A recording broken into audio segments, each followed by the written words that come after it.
जय श्री कृष्ण चैतन्य प्रभु नित्यानंद श्री अद्वैत गदाधर श्रीवासादि गौर भक्त वृंद हरे कृष्ण कृष्ण कृष्ण हरे हरे हरे राम राम राम हरे हरे।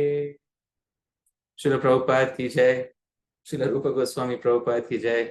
श्रील जीव गोस्वामी प्रभुपाद की जय। अनंत कोटि वैष्णव वृंद की जय। Nitai Gaur Premanande, Hari Hari Gaur. So, thank you very much once again, dear devotees, for kindly being present here today.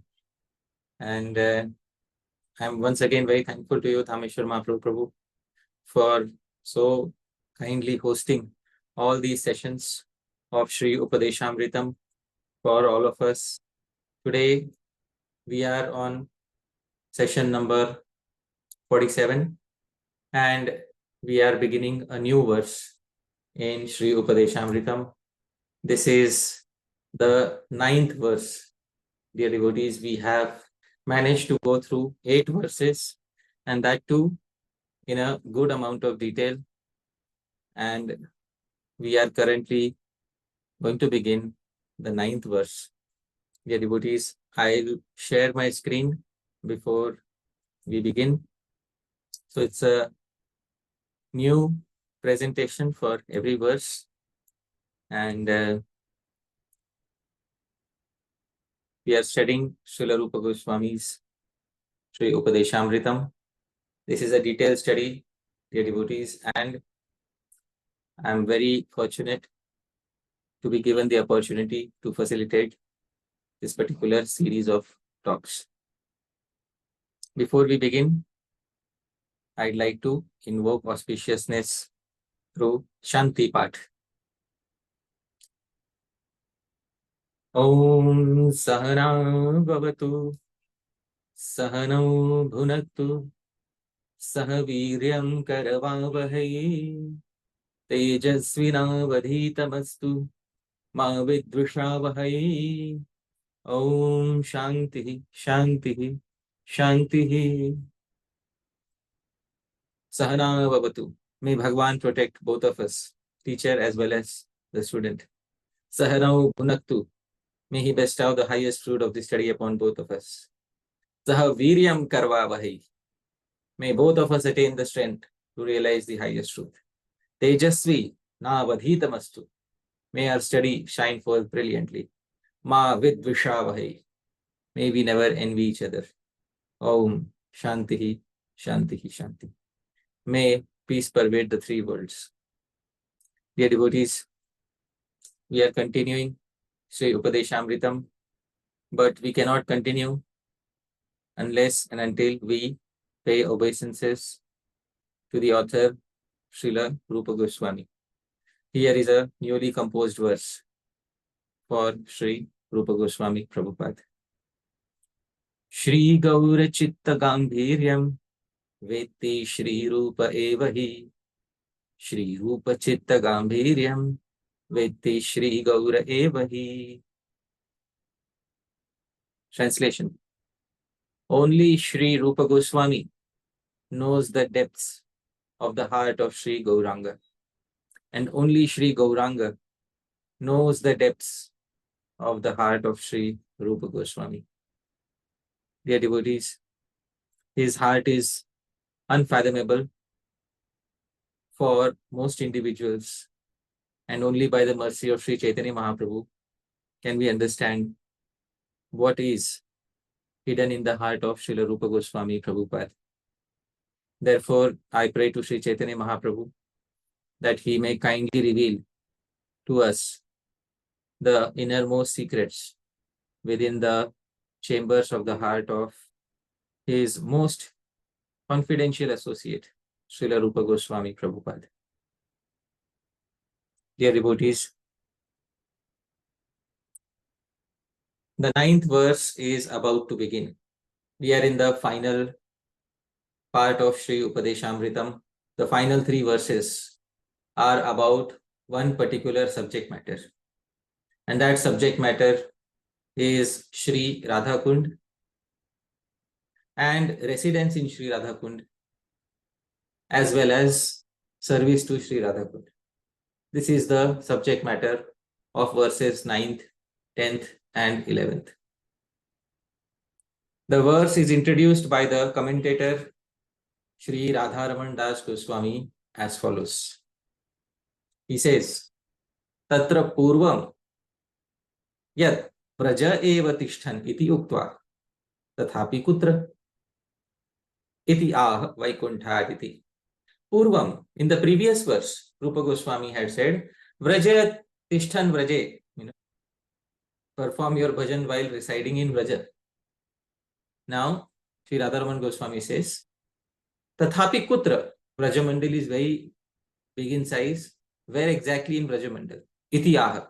The reply to this is given in the current verse, beginning with Vaikuntha. So this is how our commentator Sri Radharaman Das Goswami introduces the verse. I have given a small history of Sri Radharaman Das Goswami in the WhatsApp group, but I'll still like to specify something here. Around 1790 was his time of appearance, and he was born in the family of the Radharaman Goswami Parivar, which is initiated in the lineage of Sri Gopal Bhatta Goswami. And he was a householder. His parents were both Sevayats, they were rendering service to Sri Radharaman, the deity in Sri Vrindavan. And he was trained under his Diksha Guru, Sri Jivan Lal, who also happened to be his grandfather. So his grandfather was his Diksha Guru as well as his Shiksha Guru. So under him, he learned all the Shastras and he composed wonderful works such as his commentary on Śrī-Upadeśāmṛtam. And he also has a commentary on the Srimad Bhagavatam called Deepika Deepani. Actually, it's a sub-commentary to Srila Sridhar Swami's commentary. So Srila Sridhar Swami's commentary is called Bhavartha Deepika, the lamp which illuminates the essential meanings of Srimad Bhagavatam. And his commentary, sub-commentary is called Deepika Deepani. So that which illuminates the lamp. So this is his sub-commentary on the Srimad Bhagavatam. And having introduced the verse, dear devotees, let us go directly to the 9th instruction.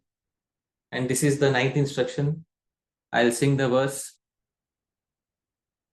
Vaikuntha janito varamadhupuri tatra pirasotsava vrindaranyamudara paniramana tatrapi govardhana radha kundamihapi gokulapate premamrita plavana puryadasya virajato giritate sevam vivekinaka.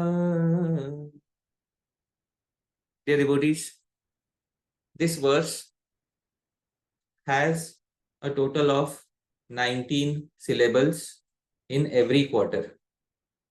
So total of 19 syllables in every quarter. And I have highlighted the first quarter of this verse. And wherever the syllables are guru or heavy, I have marked them using red. And wherever the syllables are laghu or light, I have marked them without the red indication. Dear devotees, guru syllables require 2 eye blinks of time. And laghu syllables require only 1 eye blink of time. Vaikuntha jani tovara madhupuri tatra piraso savan. So this is how the arrangement of laghu and guru syllables works. Dear devotees, there is also a very special fact about this meter. The special fact is that there is something special on the 12th syllable. This meter, dear devotees, is called Shardula Vikriditam. And as I have told previously, the names of the meters are such that the names will also fit in the meter. Shardula Vikriditam. So the name of the meter will also fit in the meter. So dear devotees, there is a special fact about Shardula Vikriditam. On the 12th syllable, you have to compulsorily pause, no matter which tune you sing it in. So Vaikuntha Janito Varamadhupuri. So this is called a yati. You have to pause here. Then Tatra Pirasotsavat.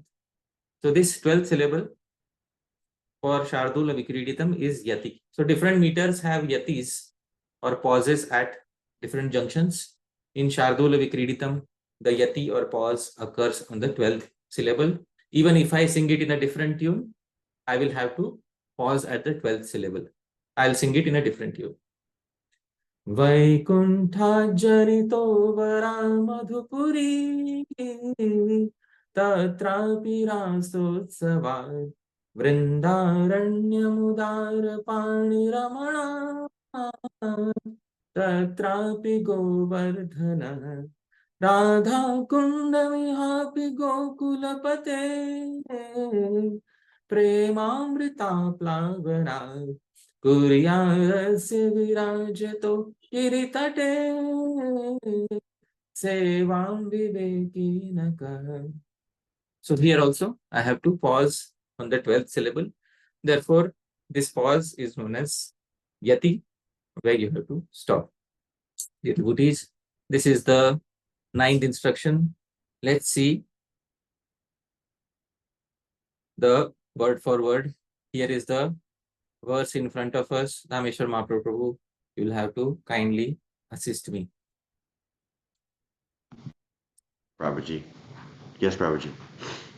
Janitaha Due to being the birthplace of Krishna, Madhupuri Mathura Mandala Vara is superior Vaikunthat to Vaikuntha, Api even Tatra in Mathura Mandala.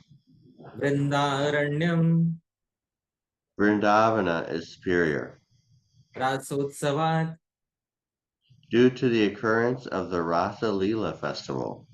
Api Superior even Tatra to Vrindavan Govardhana is Govardhana Hill, Udara Pani Ramanat due to being the pleasure pastime ground of the liberal-handed Sri Krishna.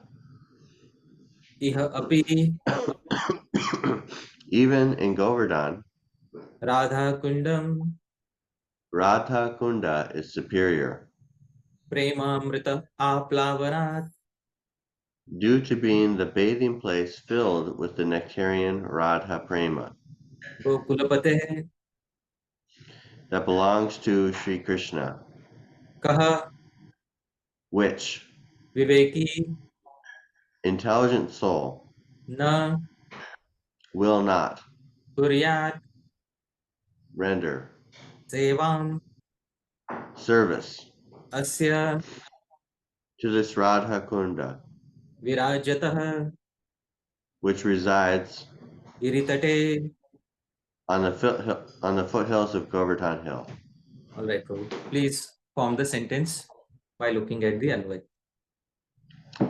Due to being the birthplace of Krishna, Mathura Mandala is superior to Vaikuntha. Even in Mathura Mandala, Vrindavan is superior due to the occurrence of the Rasa Leela festival. Superior even to Vrindavan is Govardhan Hill due to being the pleasure pastime ground of the liberal-handed Krishna.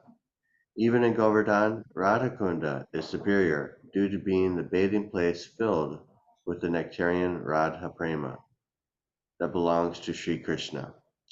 Which intelligent soul will not render service to this Radha Kunda, which resides on the foothills of the Govardhan Hill? Wonderful. So thank you so much, Prabhu. This is the translation. This is the Anvay. You can just connect the words and get the translation yourself. So all the terms are included here. Vaikunthat, Janito, Vara, Madhupuri, Tatra Api Rasotsavat. All the terms are included in this Anvay. Not a single term has been left out. This is the translation in sentence format. Due to being the birthplace of Krishna, Mathura Mandal is superior to Vaikuntha. Even in Mathura Mandal, Vrindavan is superior due to the occurrence of the Rasa Leela festival. Superior even to Vrindavan is Govardhan Hill, due to being the pleasure pastime ground of the liberal-handed Krishna. Even in Govardhan, Radha Kund is superior due to being the bathing place filled with the nectarian Radha Prem that belongs to Sri Krishna. Which intelligent soul will not render service to this Radha Kund, which resides on the foothills of the Govardhan Hill? Now, dear devotees, the commentators start explaining the verse. So, the commentator Sri Radharaman Das Goswami says, Janitaha Shri Krishnavatarnad Heto, due to the appearance of Shri Krishna. Vaikunthat Shakashat Madhupuri Vara. Madhupuri, that is Mathura Mandal, is superior in comparison to Vaikuntha. So he interprets Madhupuri as Mathura Mandalam. Mathura Mandal is different and Mathura, which we call today, is different. Mathura Mandal is the entire space where Krishna's pastimes took place. That is called Mathura Mandal. So Mathura Mandal is superior in comparison to Vaikuntha. Why? The reason is Hetu. The reason is due to the appearance of Shri Krishna in this particular place. So Krishna takes his birth in Mathura, dear devotees. And therefore, Mathura is superior to Vaikuntha because in Vaikuntha there is no birth pastime of Bhagavan Shri Krishna. In the previous Upadeshamritam sessions, I have clarified that Janma Leela, the birth-taking pastime, and Asur Vadh Leela, the killing of the demons, these two pastimes do not take place in the spiritual world Vaikuntha. Dear devotees, therefore, Mathura Mandal is superior to Vaikuntha. Then he says, Tatrapi Rasotsavad Vrindaranyam. Even within Mathura Mandal, Vrinda Aranyam, Vrinda's forest, that is Vrindavan, is superior due to the occurrence of the Raslila festival. Then he says, Tatrapi Udar Panehe Vrajraj Kumarasya, Shri Vrajraj Kumarasya Ramanat, Kridana Prachuryato, Yadva, Shri Krishnasya Udara Pano Ramanat, Kridaya Dhrita Shri Govardhan. So superior than Vrindavan is Shri Govardhan. Why? Because of the profuse love sports of the liberal-handed son of Nanda Maharaj that took place here. He gives Yadva another interpretation. Superior than Vrindavan is Shri Govardhan. Why? Because Udara Pani, in his Udara Pani, in his broad hand, he lifted, playfully lifted it. Udara Pani Ramanath. Because Ramanath, he played around using his Udara Pani, using his broad hand. He lifted Govardhan. Therefore, Govardhan is superior. What is the meaning of the term Udara Pane? Because the commentator has given Shri Vrajraj Kumar, means the son of Nanda Maharaj. But what is the literal meaning of the term Udara Pani? Udar means broad, liberal, and Pani means hand. So Udara Pani means Udar Panir Yasya, whose Pani, whose hand is very Udar, liberal. Liberal in what sense? Liberal in the sense of giving it in love and marriage to various young girls. Dear devotees, therefore, Sri Rupa Goswami has used a very sweet name of Bhagavan in this verse. Udara Pani is very liberal in giving out his hand in marriage and in love to various eligible young girls. Bhagavan Shri Ram is not of the same type. He gave his hand only to one lady in his entire life. But Shri Krishna is Udara Pani. He is liberally giving his hand in marriage and in love to various eligible young girls of Shri Vrindavan. So dear devotees, this is the reason why he is known as Udarapani. Ramanath, he has various love sports here in Sri Govardhan. Therefore, Govardhan is superior to Sri Vrindavan. Then he says, Tatrapi. Yes, so these are the two interpretations. And then he says, Ihapi Sri Radha Kundam. And even in Govardhan, Sri Radha Kund is superior. Tatra Hetu, what is the reason? Gokula Patehe. So, because Krishna's Yat Sri Radha Vishayikam Premamritam, his nectarian prem for Sri Radha is present here. Tat Kartrikam Yad Aplavanam Samvyapanam Tasmat Hetu. And this Kunda causes one to bathe in that prema. So, dear devotees, in simple words, Shri Krishna has a lot of prema for Srimati Radharani. And Shri Krishna's prema for Srimati Radharani is stored in a divine liquid form here in Sri Radha Kund. Actually, the waters of Radha Kund are nothing but liquefied Shri Krishna's prema for Srimati Radharani. And he says, Tat Kartrikam Yad Aplavanam. And this Kunda enables us to bathe in that nectarian prema that Shri Krishna has. Tasmat Hetu. Therefore, this Radha Kund is most superior. Dear devotees, most individuals in the world are searching after service of Shri Krishna.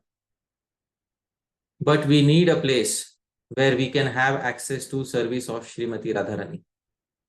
Shri Krishna is attracted to the divine qualities of Srimati Radharani. But how will we know what are those divine qualities and how does Krishna get attracted to them?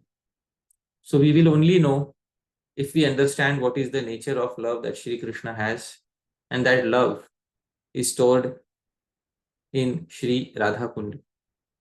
Dear devotees, this Kunda causes one to bathe in that prema, and therefore this Kunda is superior to all the places. Taduktam. And therefore it is said in the Gautamiya Tantra, Yatha Radha Priya Vishnu Tasyah Kundam Priyam Tatha. Yatha Radha Priya Vishnu, just as Radha is dear to Vishnu or Krishna, Tasyah Kundam Priyam Tatha, her Kunda, that is Radha Kunda, is also equally dear to him. Then he says, Athva, another meaning, why Radha Kund is superior. Gokulapati Sambandhi Yat Premamritam. So Radha Kund is superior because whatever is Shri Radha's prem for Krishna, that prema is also present there. And Tenaiva Bhaktasya Aplavanam Bhavati, and the Sadhaka Bhakta bathes in that prema. Yasmin Tato Eva Hetoriti, for this reason. So the Sadhaka looks for attraction to the lotus feet of Shri Krishna. So that attraction to the lotus feet of Shri Krishna can be easily had by bathing in Radha Kund, because Shri Radha's love is also stored there. And in the Siddha Deha, one is looking for attraction to the lotus feet of Srimati Radharani. So that attraction is also stored there. So for the sadhaka as well as for the siddha, for both individuals, for both identities, Shri Radha Kund is the topmost. Tasmad Giritate Virajataha Prakashamanatvaina Sitasya Shri Radha Kundasya Sevam Kova Vivekina Kuryat. Therefore, which intelligent soul will not render service to Shri Radha Kund, which is visibly manifest on the foothills of Govardhan? It is still in Drishyaman Prakash. I was explaining last time what is Drishyaman Prakash. What is the Dham which is still visible to us through our eyes. So Shri Radha Kund is still visibly manifest in front of us on the foothills of Shri Govardhan. So which intelligent soul will not render service to Shri Radha Kund? Apitu sarva eveti. Certainly, all intelligent souls will render. This was a rhetorical question by Sri Rupa Goswami. The answer to that rhetorical question is certainly all intelligent souls will. So this in Sanskrit poetry, this is called Kaku Vakrokti. Kaku Vakrokti means a rhetorical question is asked. Instead of saying something directly, you ask a rhetorical question, and that is called Kaku Vakrokti. So this is Sri Rupa Goswami's way of saying that all intelligent souls will certainly take to the service of Sri Radhakund. Finally, Sri Radharaman Das Goswami says, Yathottaram hetu prakarshat tattasthana chidrupadi avisheshepi swarupa shakti swabhavika vaichitri vashadeva shreshtamiti bhav. Now, please note that although there is similarity, avisheshepi, similarity in all these places, Vaikuntha, Mathura, Vrindavan, they are all similar. Why? Chidrupadi. All of them are Chidrupa, spiritual in nature. So the same spiritual substance that makes Vaikuntha also makes Mathura. That same spiritual substance that makes Mathura also makes Vrindavan. And that same spiritual substance that makes Vrindavan also makes Govardhan and Radhakund. And in the previous talks, I have specified they're all made through Sandhini aspect, Sandhini Shakti of the internal potency. But due to sequential superiority of reasons mentioned previously, so there is some sequence of superiority. Krishna took birth in Mathura. Krishna executed Rasa Leela in Vrindavan. Krishna executed the most confidential amorous pastimes in Govardhan. And Krishna's liquefied love is present in Sri Radhakund. This is the sequential superiority of reasons. And thus, due to utmost variegatedness of the internal potency that is manifest in Radhakund, therefore it stands out as the most superior. So the spiritual potency is variegated, but the greatest amount of variegatedness is present here. And therefore, this is the mood of the verse. Here, Sri Radharaman Das Goswami pauses his commentary on the 9th verse of Upadeshamritam. Now, dear devotees, the other two commentators, Srila Bhakti Vinod Thakur and Srila Bhakti Siddhanta Saraswati Thakur, have very similar commentaries. They are only adding a few unique points. Srila Bhakti Vinod Thakur says, Bhajanasthan madhye Shri Radhakunda Sarvashreshta Iha Navama Shloke Pradarshita Haile. The greatest place to perform bhajan is Shri Radhakund. This fact is demonstrated in this 9th verse. Then he shows the similar hierarchy as shown by Sri Radharaman Das Goswami. Vaikuntha, Mathura, Vrindavan, Govardhan, Radhakund. After showing the same hierarchy, then he says, Tathaya sthula dehe va linga dehe nirantara vasi karataha purvokta bhajana pranali avalambana kariben. Thus, while residing continually at Radhakund in the physical body or the divine body, which means at the sadhaka deha or siddha deha, one should follow the methods of bhajan that were described in the previous verse. What did the previous verse say? Tannam rupa charitadi sukirtanam smrityo kramena rasana manasi niyojya tishthan vraje vraje kutra Radhakunde tishthan Radhakunde tadanuragi jananugami kalam nayed akhilam iti Upadeshamritam. So this, dear devotees, he is saying. So one should follow the methods of bhajan that were described in the previous verse. So almost similar commentary, but whatever were the unique points of Srila Bhakti Vinod Thakur's commentary, those I have mentioned here. Finally, Srila Bhakti Siddhanta Saraswati Thakur says, he gives the same hierarchy as shown by Sri Radharaman Das Goswami. And then he says, Shri Mahāprabhur Nitanta Antaranga Bhakta Shri Rupa Goswami Prabhu. And Sri Rupa Goswami is an exceptionally confidential devotee of Sriman Mahāprabhu. Shri Gauraharir Hridayara Sarvottama Bhava Shri Radhakunda Seva Kai Parama Parakashcha Seva Rupe Upadesha Diya Chai. And it is Rupa Goswami who has told us that service to Radhakund is the pinnacle of all services. And this is the greatest of all moods in the heart of Chaitanya Mahaprabhu. So only because Rupa Goswami is the most confidential associate of Sri Chaitanya Mahaprabhu. Therefore, this is Sri Chaitanya Manha Abhishtam, what is dear to the heart of Sri Chaitanya Mahaprabhu, and that has been revealed here by Sri Rupa Goswami. Then he says, Iha Shri Nimbarkadi Sampradayastha Vaishnavera Va Gaura Bhakti Hina Madhura Rasashrita Bhakta Ganera U Sampurna Durgyeya Va Agamya.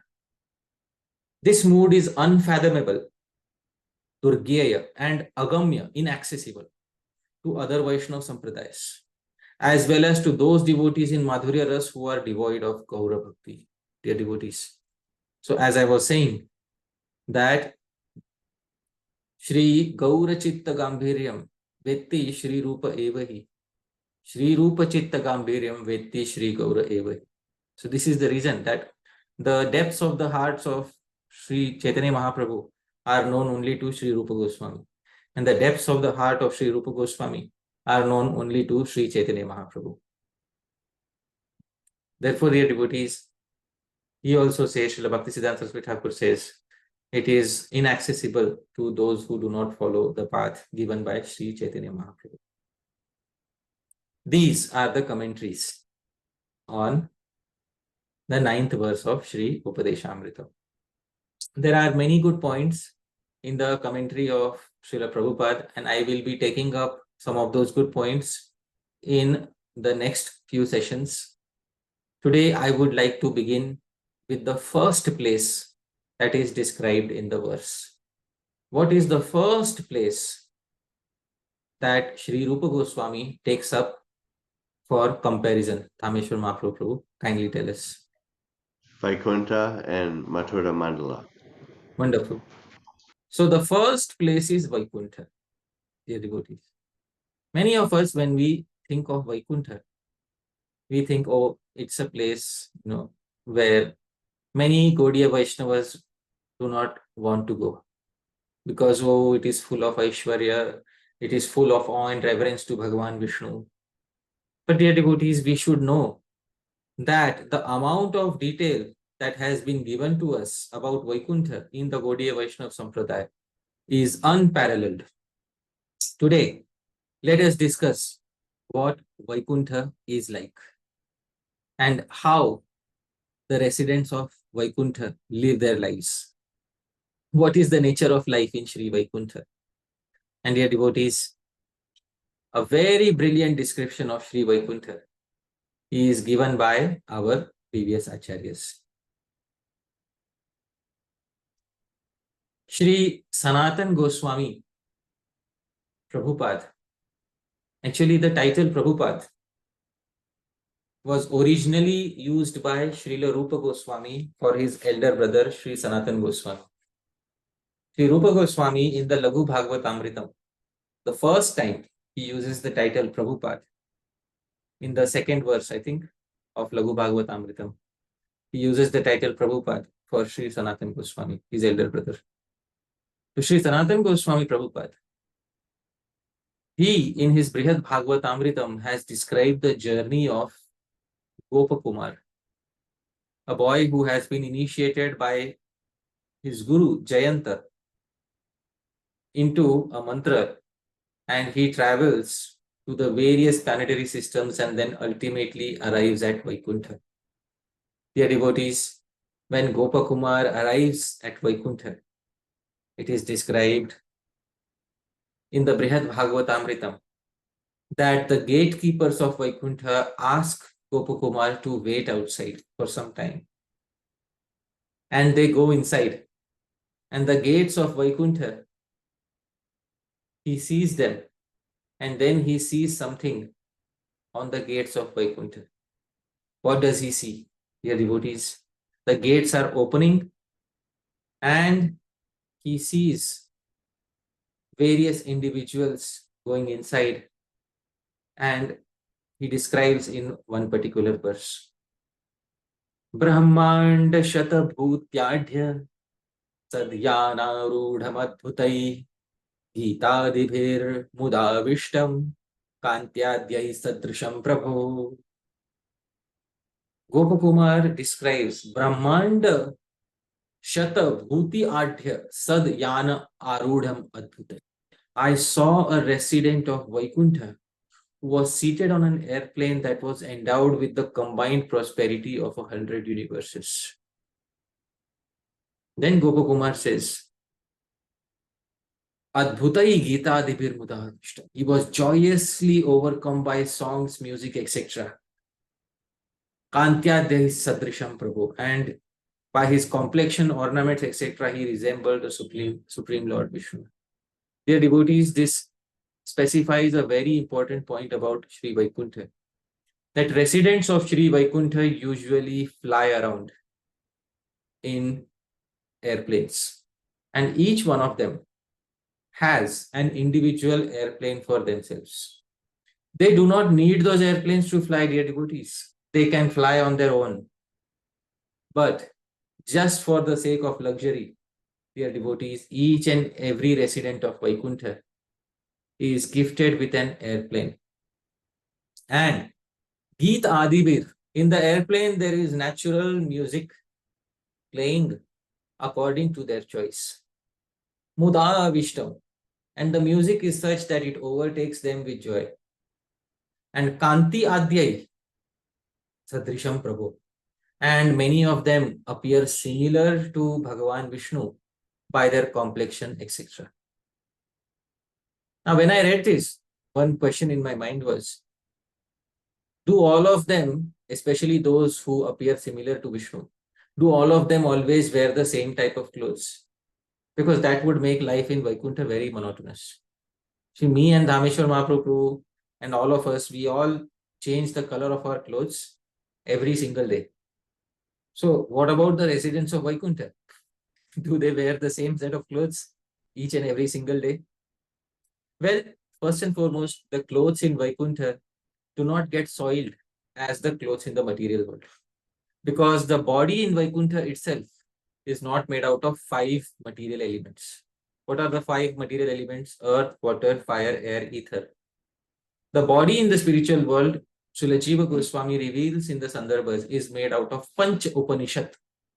There are 5 transcendental elements of the spiritual world which make the body of the residents of the spiritual world. These elements are completely non-material, and each and every element has a very peculiar characteristic. Today I will not be going into the detail of Panch Upanishad, Sharir, but their bodies themselves are not made out of material elements, and their dresses themselves are not made out of material elements. Dear devotees, thus there is no need to change the dress because of the soiling of the dress.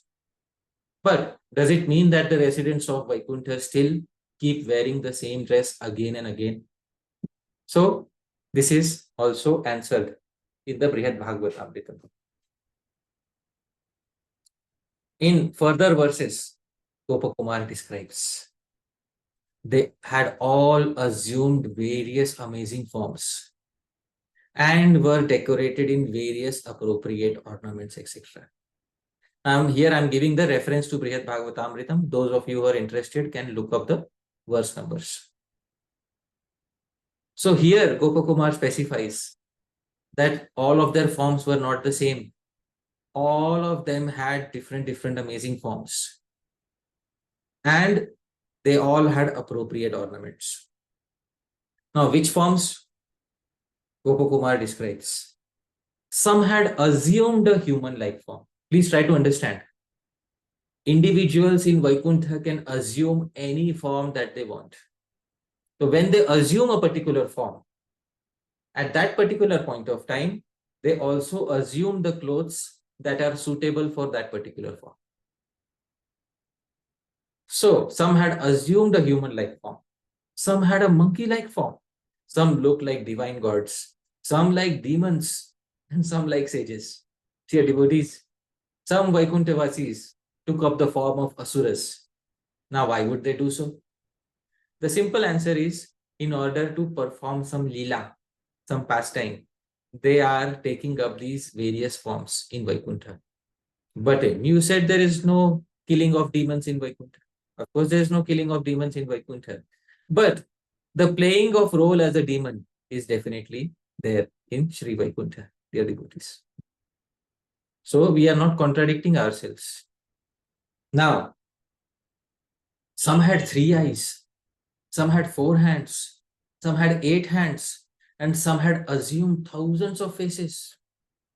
Dear devotees, Vaikuntha is such a place where each and every resident has the capability to transform into any particular form that they want for the sake of performing pastimes. It is not a static place. So please drop all your preconceptions about Vaikuntha Loka, because this description of Vaikuntha is not to be found in any Vaishnava literature anywhere in the world. It is only within the Sampradaya of Sri Chaitanya Mahaprabhu that even Vaikuntha was given its due justice. Dear devotees, this is the nature of Vaikuntha. We may be thinking Vaikuntha is a static place where people dress up in yellow colored dhoti and they all have the same color. This is not what it is. Dear devotees, Vaikuntha is a place where individuals take up various forms for performing various pastimes. But the de facto form of those who have attained Sarupya Mukti. Sarupya means one type of liberation in which you have a body similar to Vishnu. So the de facto form is similar to Vishnu only for them. For others, they can assume any other form. And even those who have attained Sarupya Mukti, they also can assume any form for the sake of performing pastimes or Leela. Dear devotees, this is what it is. Secondly, there is no question of boredom in Vaikuntha. Boredom exists only in the material world because it is an essential part of the material world. There is no question of boredom in the spiritual world. So even if they dress in the same ornaments and dress, the internal potency of Bhagavan ensures that they feel the same amount of refreshing happiness that they felt the last time they wore the dress. So there is no question of boredom because the place is not governed by material energy, which creates all sorts of boredom here. The place is governed by the internal potency, which is generating newness in the same objects. So, dear devotees, we have to change our preconceptions regarding Vaikuntha. Now, Sri Gopa Kumar, he says, Sanatana Goswami describes, their variegated forms and nature can never be described using any worldly analogies. In a very short sentence, he is indicating that there were some forms of some species which are not to be found in this particular material world. We do not know which species they are. Therefore, how can we give an analogy? That I saw a form which looked like what? Oh, well, that such a creature is not to be found in the material world. So, Gopa Kumar says, the variegated forms and nature can never be described using any worldly analogies. Vaikuntha is such a place, dear devotees. Therefore, such a dynamic place is the spiritual world. Let's continue understanding Vaikuntha even further. Gopa Kumar describes ahead. Okay, Dhāmeśvara Mahaprabhu, I'd like to ask you, Toji, how do you think is the behavior of the residents of Vaikuntha? How do they, how do they appear externally? What sort of a mood do you think they might be having? Please tell me. I think they're very formal. Okay, they're very formal. And how about, do they live like sadhaka bhaktas like we live, or do they live a different life? They live a different life. Right. So, Prabhu, your understanding is correct.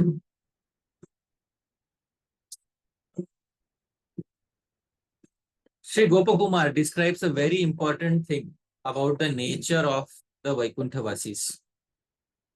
And I have quoted the verse. I wanted to quote the translation, but I'm quoting the verse here because it's such an important point. Namatsaryaadayo dosha santi kasyapi teshu hi gunaah svabhavika bhanti nityah satyah sahasrashah. Na matsarya adayo doshaha santi kasyapi teshu hi. Completely absent among them are faults like envy. Matsarya means envy. There is no question at any point of time that any Vaikunthavasi will ever become envious either of the Lord or either of each other. The direct words of Sri Sanatana Goswami are given. Na matsarya adayo dosha santi kasyapi teshu. There is no question of them becoming envious of each other's opulence or of the opulence of Bhagavan. Guna swabhavika bhanti. They have innate good qualities. which shine forth. Sahasrashaha, by the thousands and thousands of good qualities every day are produced within them, are manifest within them by the internal potency. The very governing potency of that world is different, and she will never allow anyone to have envy of each other. So some of you might have heard the story, you were in Vaikuntha and suddenly you wanted to eat a fruit, and Bhagwan thought, oh, he wants to eat a fruit independent of me. Oh, now I'll teach him a lesson. And then Bhagwan made you come to the material world. This is not Vaikuntha, dear devotees. Neither Bhagwan will have envy of you for eating that fruit, neither will you have envy of Bhagwan for any reason whatsoever. Namatsaryaadayo dosha santi kasya piteshu. Gunasvabhava, you have all the good qualities, which very clearly indicates that once a person is situated in Vaikuntha, or anybody who is eternally situated in Vaikuntha, they will never become envious of Bhagwan. Never, ever, ever become envious of Bhagwan. Because their constitutional position is never to become envious of Bhagwan. The potency never allows any envy of Bhagwan. There is no facility for becoming envious of Bhagwan. So how will anybody become envious? It is not possible. Further, Gopa Kumar says, externally they appear exactly as if they are sense enjoyers. This is the nature of Vaikuntha. When you see them externally, the men and women, they are holding hands with each other. They are singing songs of love. It may appear that they are sense enjoyers. They are sense enjoyers. But they are not so. Why? Because the center of all of their enjoyment, they may be having their own enjoyments in different corners of Vaikuntha. But at the end of the day, the center of all of their enjoyment is Bhagavan. And therefore, they are worshipable even for the liberated souls. So, dear devotees, there is a lot of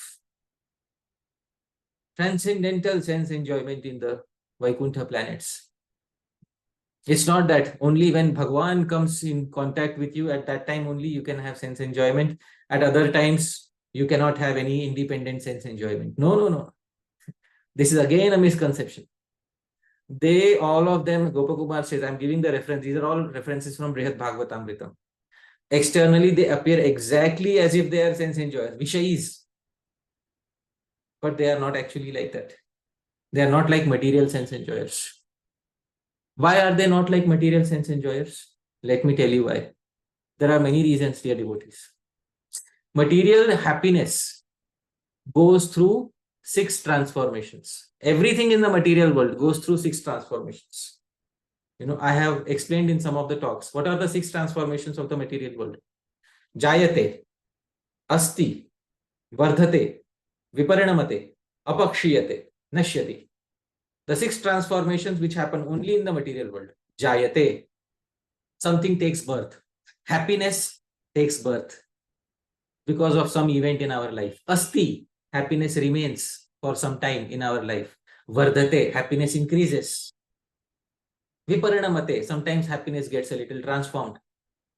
Apakshiyate, then happiness starts dwindling. Nashyati, happiness is lost and we enter into sadness. Happiness goes through 6 phases, just like every material object.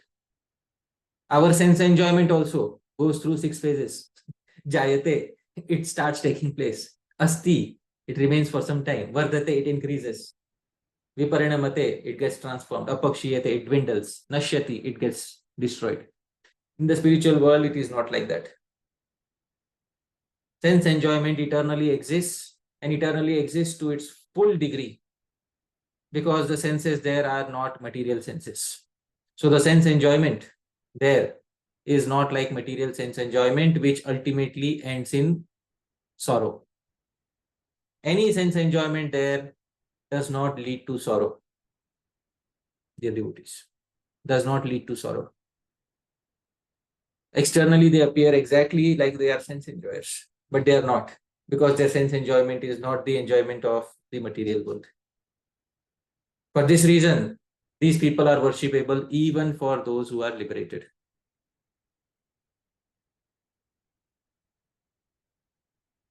Further, Gopa Kumar reveals a very interesting fact.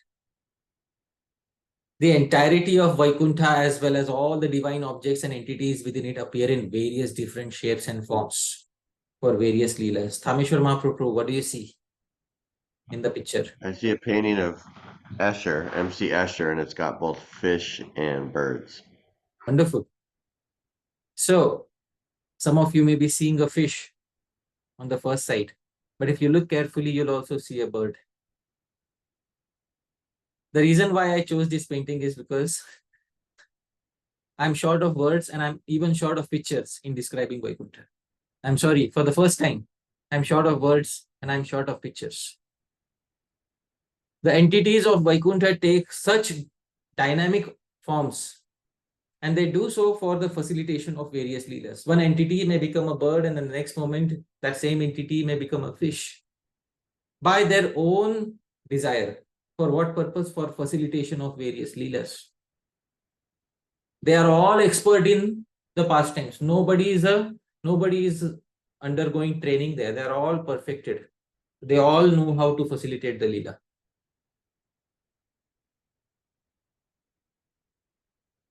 Then Gopa Kumar says, all this was seen simply on the gates of Vaikuntha. I saw all of this simply standing on the gates, waiting on the gates of Vaikuntha.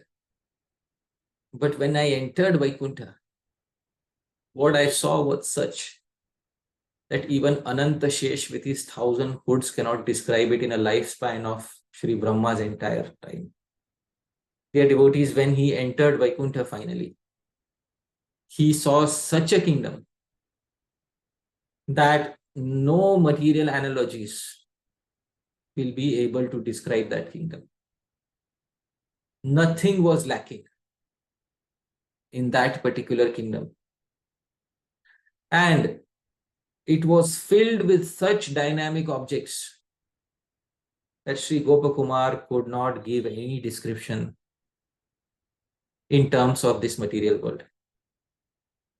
Gopa Kumar just says, with Ananta Shesh with his 1,000 mouths also cannot describe it in an entire lifetime of Brahma. This implies that Vaikuntha is such a place where there are such dynamic events and principles working that the material world simply fails in front of it.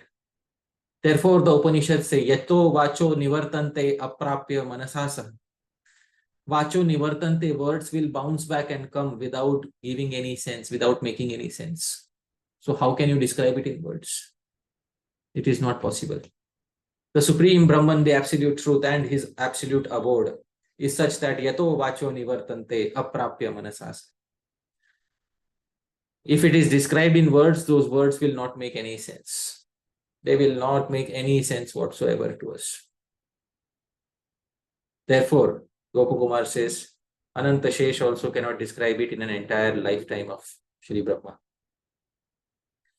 Finally, he saw a very big palace, the crest jewel of all the palaces in one of the planets of Vaikuntha. And when he entered that palace, he finally got to see the Lord of Shri Vaikuntha, along with his dear consort, Shri Lakshmi and Shri Narayana. And both of them had immense love for each other, dear devotees. At this point of time, Bhagavan Shri Narayana was giving sidelong glances to Lakshmi. And Shri Lakshmi was also reciprocating with his sidelong glances. They were feeding each other betel nut and they were enjoying various pastimes with each other. This was the scene in Shri Vaikuntha that Gopa Kumar saw with his own eyes. And this is the description that our Gaudiya Vaishnava Acharyas have given for us very mercifully. Otherwise, we would have thought that Vaikuntha is a place where people wear the same uniform every day and go to work 24 hours a day. But this is not what it is, dear devotees. Dhāmeśvara Mahaprabhu, how does Vaikuntha sound? It's It captivates the heart just hearing about it. So, if given an opportunity, do you like to apply, Prabhu? Absolutely. Yes. Thank you, Prabhu. So many of us, if we hear about the descriptions of Vaikuntha, we would think, well, this is also very good, What's wrong with Vaikuntha? Vaikuntha is very nice. Of course, it is very nice. Of course, it is the kingdom which we should aspire for. There is nothing wrong in aspiring for Vaikuntha. In fact, it is welcome. Anybody who aspires for Vaikuntha, most welcome. Dear devotees, you are aspiring for the absolute abode, spiritual world. And those devotees who are attracted to Vaikuntha, there is a very easy way of attaining it. Perform Vaidhi Bhakti and meditate always upon the service of Sri Lakshmi Narayana. And you will attain Sri Lakshmi Narayana in Vaikuntha. Many times what happens is the local culture of a place, the descriptions that are given in the local culture of a particular place in the material world, people have an impression of Bhagavan according to that particular local culture. For example, if you come to Maharashtra, this particular state where I'm born in, so in this particular state, we have Rukmini and Vitthal, the deities. Now they are dressed often in Maharashtrian style. So people think in Vaikuntha also, they dress in the Maharashtrian style. So she wears a sari in a particular way, which is the Maharashtrian style of wearing the sari. But sometimes, because we are limited, therefore we dress the Lord in a limited way like this. Actually, in Vaikuntha, there are unlimited ways of dressing. Unlimited ways of dressing. And therefore, the Lord as well as Lakshmi Devi dress in unlimited ways. It is we who put them in small cultural capsules. And then it is we who think that they might be limited only to this culture, which is not like that. I had read a book some time ago in which there were more than 100 ways of wearing a sari. Simply a sari. More than 100 ways of wearing a sari. And this book was written by a lady from the West, from the United States. So she had come to India and she had studied almost 100 ways of wearing a sari. Imagine this is possible in the material world. What to speak of, the spiritual world, where so many varieties of dressing are possible. I'll share the screenshot of a book which describes. This is a book which I saw, Saris, an illustrated guide to the Indian art of draping. This is by an American lady. She wrote this book where she describes so many ways of wearing the Indian sari. So imagine how many styles of wearing the sari are present in the spiritual world. And why only sari? There may be many other varieties of dresses in the spiritual world. So we do not know anything. The only thing that can be said is we should not limit Bhagwan's dynamic world only to specific cultural capsules. But this doesn't mean that we start speculating, and start introducing something which is not in Shastra. In the material world, we are limited by Shastra. So whatever descriptions are there in Shastra, we have to follow that. But let's not take all of those limitations to the spiritual world. In the spiritual world, there is unlimited varietedness, dear devotees, because the guiding potency there is of a completely different nature. Dear devotees, Vaikuntha is so nice. Sri Jiva Goswami says, please try to understand that Vaikuntha has 9 essential characteristics. And what are these 9 essential characteristics? Sri Jiva Goswami has described these characteristics in his Bhagavad Sandarbha. Dear devotees, following are 9 essential characteristics of Vaikuntha, Bhagwan's abode, as described by Srila Jiva Goswami in his Bhagavad Sandarbha. First characteristic of Vaikuntha, in the direct words of Sri Jiva Goswami, Sa karmadibhir na prapyate. This Vaikuntha is never attained through processes such as Karma Yoga, Jnana Yoga, etc. It will never be attained like that. Somebody may be thinking, I'm very pious and therefore I will attain Vaikuntha at the end of my life.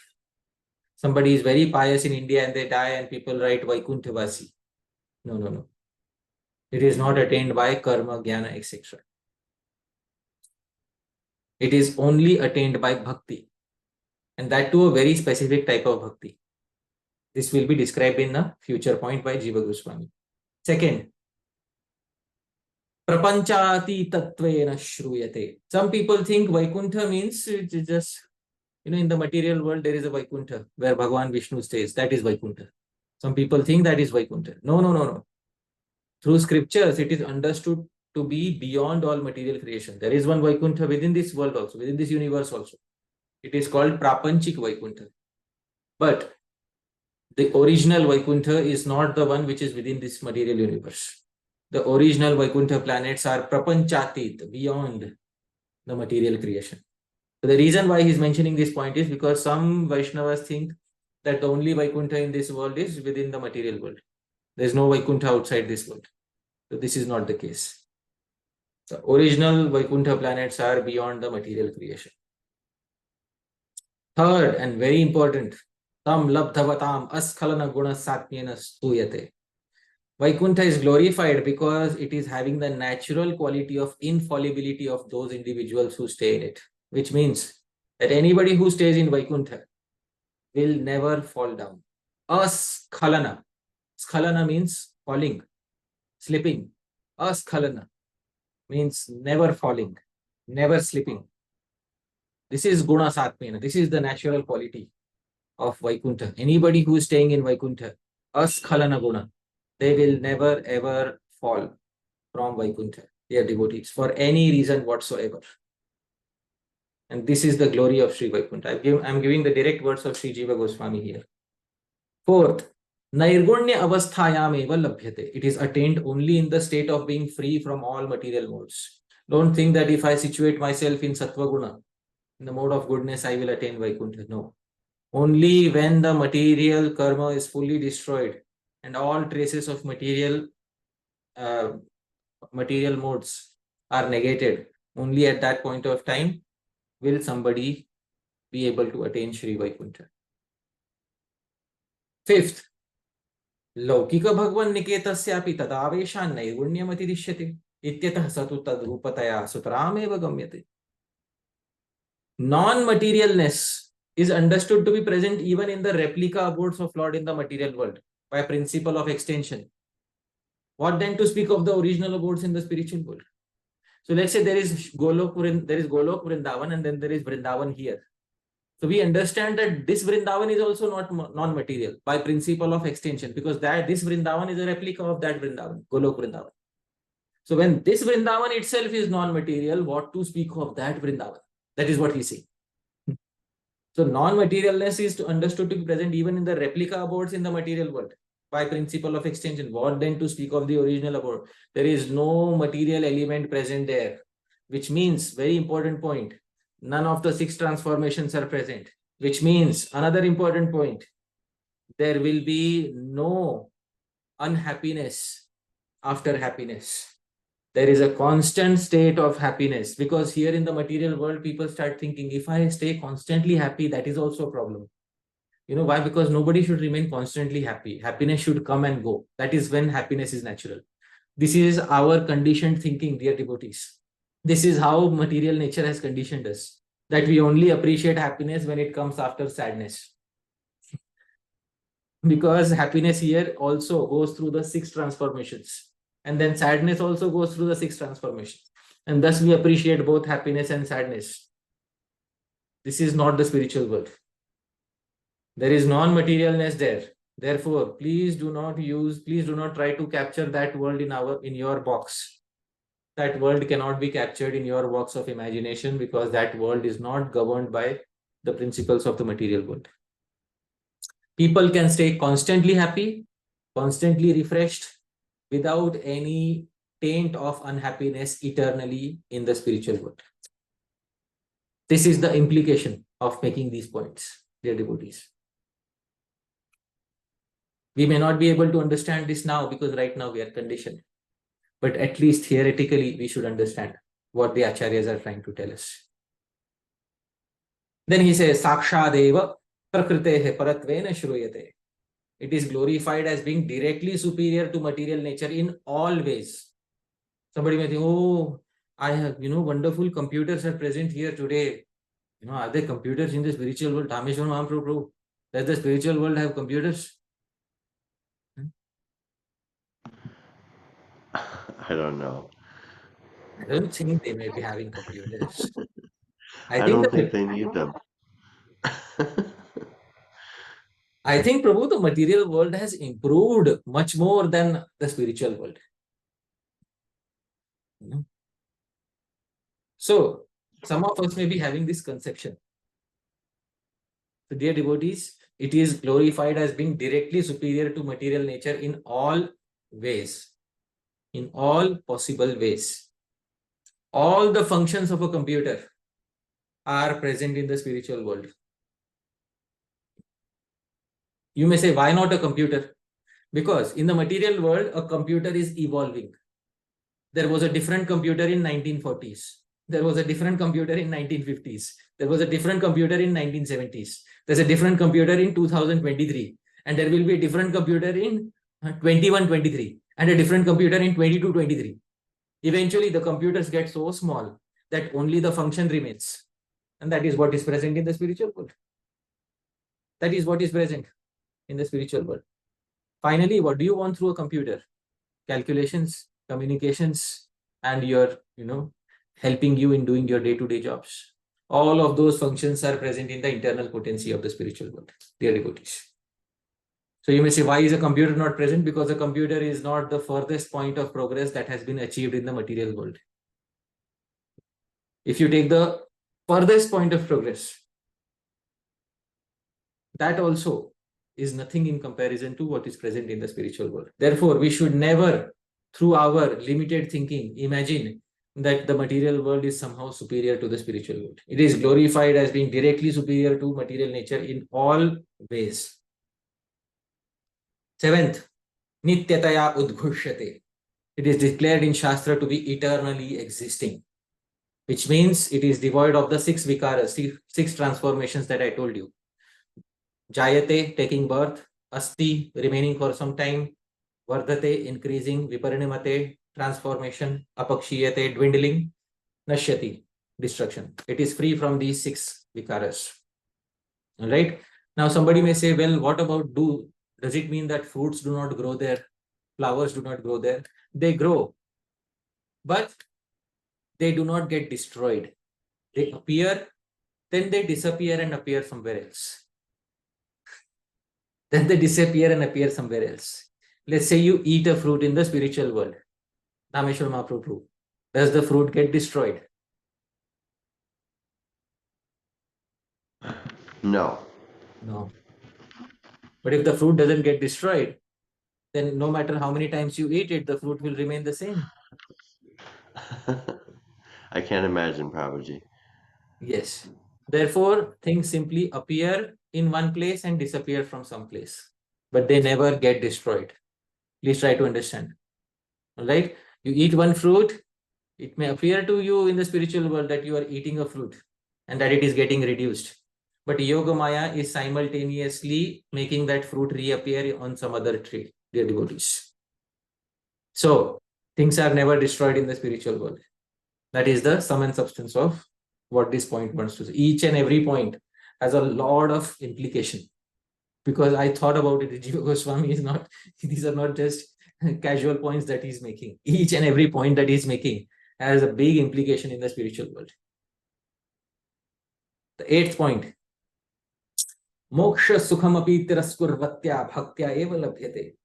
It is attained exclusively, eva, he is using the term, eva, exclusively, by that bhakti which derides even the bliss of impersonal liberation. Only that variety of bhakti, when we will not be attracted to the impersonal Brahman, that variety of bhakti will enable us to attain Vaikuntha. If we are performing bhakti simply to merge into the impersonal Brahman, then that sort of bhakti will not help us attain Vaikuntha. Finally, Satchidananda Ghanatvena Abhidhiyate. Please remember that it is recognized in Shastra as extremely condensed form, Ghana, extremely condensed form of Sat, eternal existence, Chit, eternal knowledge, and Ananda, eternal bliss. Dear devotees, this is what Vaikuntha is. And these are the 9 essential characteristics. Although Vaikuntha has unlimited characteristics, but 9 essential characteristics as described by Sri Jiva Goswami Prabhupada in the Bhagavad Sandarbha, 49th Anucheda. I quoted his direct words, dear devotees. We are discussing a very serious verse. Mathura has to compete with what? We have to understand what is Mathura competing with. Mathura is competing with Vaikuntha. And in this comparison, we first have to understand what is Vaikuntha. So today's session was exclusively about understanding what is Shri Vaikuntha. Because let's not take it for granted. Let's not take it as something which we have to just neglect. I don't care for Vaikuntha. First, we should understand what is Vaikuntha, dear devotees. With this, I'd like to pause my speech. Yadatra skhalitam kinchit vidvam sahakura yantutat. Yadatra saushthavam kinchit tad guroreva menahi. Yadatra skhalitam kinchit. If there's any mistake, vidvam saha, you're all learned devotees, pura yantutat. Please correct any mistakes. But yadatra saushthavam kinchit. If there's anything nice, please remember, it was not me. It came from the Gurujan. This one especially came from the Gurujanas. They are the ones who looked into the spiritual world and gave the descriptions. Tad Guru Reva, me nahi. This one definitely belongs to my previous Gurujanas. It doesn't belong to me, dear devotees. Thank you very much, dear devotees. Jagat Guru Srila Prabhupada ki jai. Srila Rupa Goswami Prabhupada ki jai. Srila Jiva Goswami Prabhupada ki jai. Ananta Koti Vaishnava Vrinda ki jai. Hare Krishna. Hare Krishna. Thank you so much, Prabhuji. I just love these classes. I learned so much, and I've been around for a few years in Krishna consciousness, but I was new. You know, I feel like we downplay Vaikuntha too much, and it doesn't enable us to fully understand the glories of Vrindavan. So thank you so much. Now, before we go to questions and answers, we have a special announcement. We're going to share this document we've come up with as a team of moderators for the Upadeshamritam series. I'm just going to read it for you. Dear devotees, our Upadeshamritam series is gradually coming to a conclusion. We are on the final 3 verses now, and I would like to take the opportunity to make an announcement regarding the series. 1. This series on Upadeshamrita is primarily meant to facilitate learning the text in a deep, systematic manner through the commentaries of various acharyas. It is not affiliated to any institution or institute, and hence no certificate will be issued to those who complete it. The series is free to attend for all devotees, and you will never be charged for attending any talks or for asking any queries after the talks. All the talks that we've had till now are filled with more than 500 plus questions that add a lot of value to the talk. At the same time, we recognize that a proper yajna sacrifice is accompanied by voluntary charity, known as dakshina. The Bhagavad Gita 17:13 says that any sacrifice which does not have dakshina enters into the mode of ignorance. Therefore, those devotees who wish to give a voluntary dakshina can do one of 2 things. If you are part of the Upadeshamritam WhatsApp group, please send a message in the group expressing your desire to contribute. We will make a list of devotees, and Paramakaruna Prabhu from Portland will contact you based on whosoever has volunteered to give dakshina. Now, here is a very, very important point. We have his phone number here. This is the only phone number you will ever be contacted about regarding a donation if you say that you would like to make one. Unfortunately, there are people on WhatsApp and various online platforms who will imitate people. They'll change their profile picture, their name, and imitate people in order to scam you. So in order to avoid that, it's very important that you take note of this phone number. So if you would like to make a donation, please write down this phone number now. It's a USA number, +1 971 563 2904.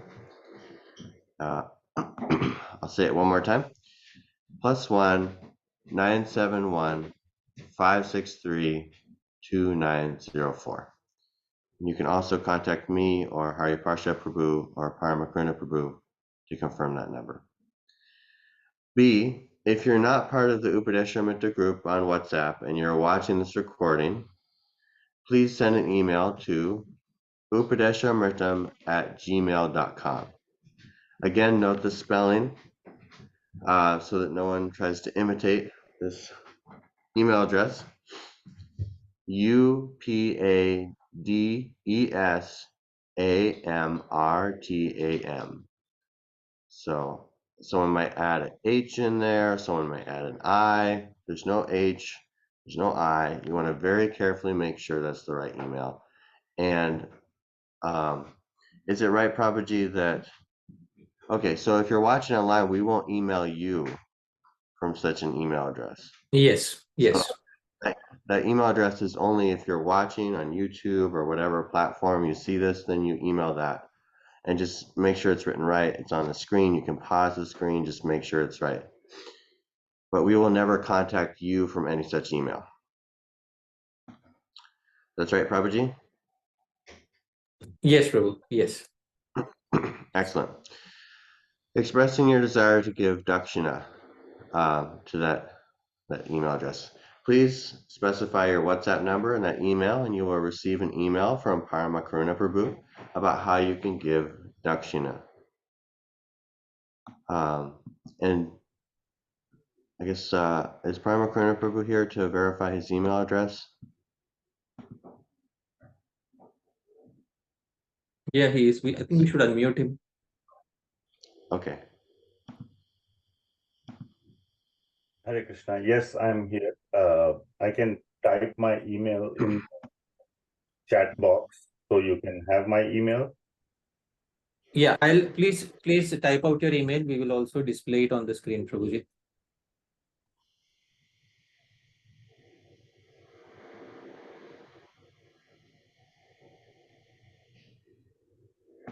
Okay. Yeah, so if you put it in the chat, I'll just put it on a Word document and then show it on the screen. Yeah, I'll share it on my screen, Prabhuji. Okay. So Sounds good. this is the email address. This is the only email address that you will ever get an email from regarding the dakshina. pkds108@gmail.com. All right. Okay, I'll stop screen sharing, Prabhu. You can continue sharing yours. Thank you, Prabhuji. Please note that only and only Paramakruna Prabhu will be contacting you for seeking any dakshina, and that too after you volunteered to give. No other devotee, not even Hari Parshad Prabhu or Dhāmeśvara Mahāprabhu Das, will be contacting you for the same. In case any other devotee contacts you individually for any dakshina, please know that it is a fraud. You will be contacted only by Paramakruna Prabhu. In case you are unable to give due to any reason, please know that this series is free to attend. In fact, everyone is most welcome to attend, and there is no loss of affection or even a tinge of hard feelings of any type for those who do not wish to give. Thank you very much, dear devotees, once again. For those who are not viewing this live and instead are viewing a recording, please send an email to upadeshamritam@gmail.com if you wish to give a dakshina. Those who are part of the WhatsApp group can express their desire to give dakshina directly in the group. Okay, if there's any questions on that, you can just contact us directly on WhatsApp, and we'll go now to questions and answers about today's topic. Should we review the guidelines for questions, or just go ahead? Yeah, very quickly. Just please make sure that the questions are related to today's topic mainly. Those questions will be given preference. Make sure you ask one at a time. If you have multiple questions, please make sure to wait for your turn. And please make sure you do not target any individual or institution within your query. Please ask questions based on principles, not on the basis of individuals or institutions. Thank you. Thank you, Prabhuji. First, in the queue, we have Mohit Deshmukh Prabhu. Hare Krishna Prabhuji, I'm really very eager to hear about Vrindavan because the description you gave about Vaikuntha is really never heard. So my question was one thing you said that at the end, every Parshad or every Parshad of Sri Narayana, well, like their sense enjoyment or the enjoyment they have will be centered towards Sri Narayana. So that point I didn't understand properly. No. I said that every associate of Bhagwan, they may have their own sense of enjoyment. In fact, Gopa Kumar says they appeared exactly like sense enjoyers to me. On first look, they appeared like sense enjoyers to me. But ultimately, all their enjoyment is centered around affection towards Bhagwan. They love each other because they love Bhagwan the most. They have attraction for each other because they have the greatest amount of attraction for Bhagwan. That is the reason, that is how their world revolves. Because they have Bhagwan as the center of their attraction. Therefore, all other attractions are part and parcel of the attraction towards Shri Bhagwan. So that is the reason why. That is what has been said. Right? Thank you. Hare Krishna. Next, we have Madhav Tripathi Prabhu.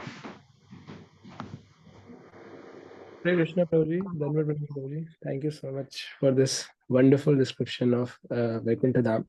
So Prabhuji, I had this question. So the description which was given for Vaikuntha Dham, that seems so very opulent and full of so much Aishwarya.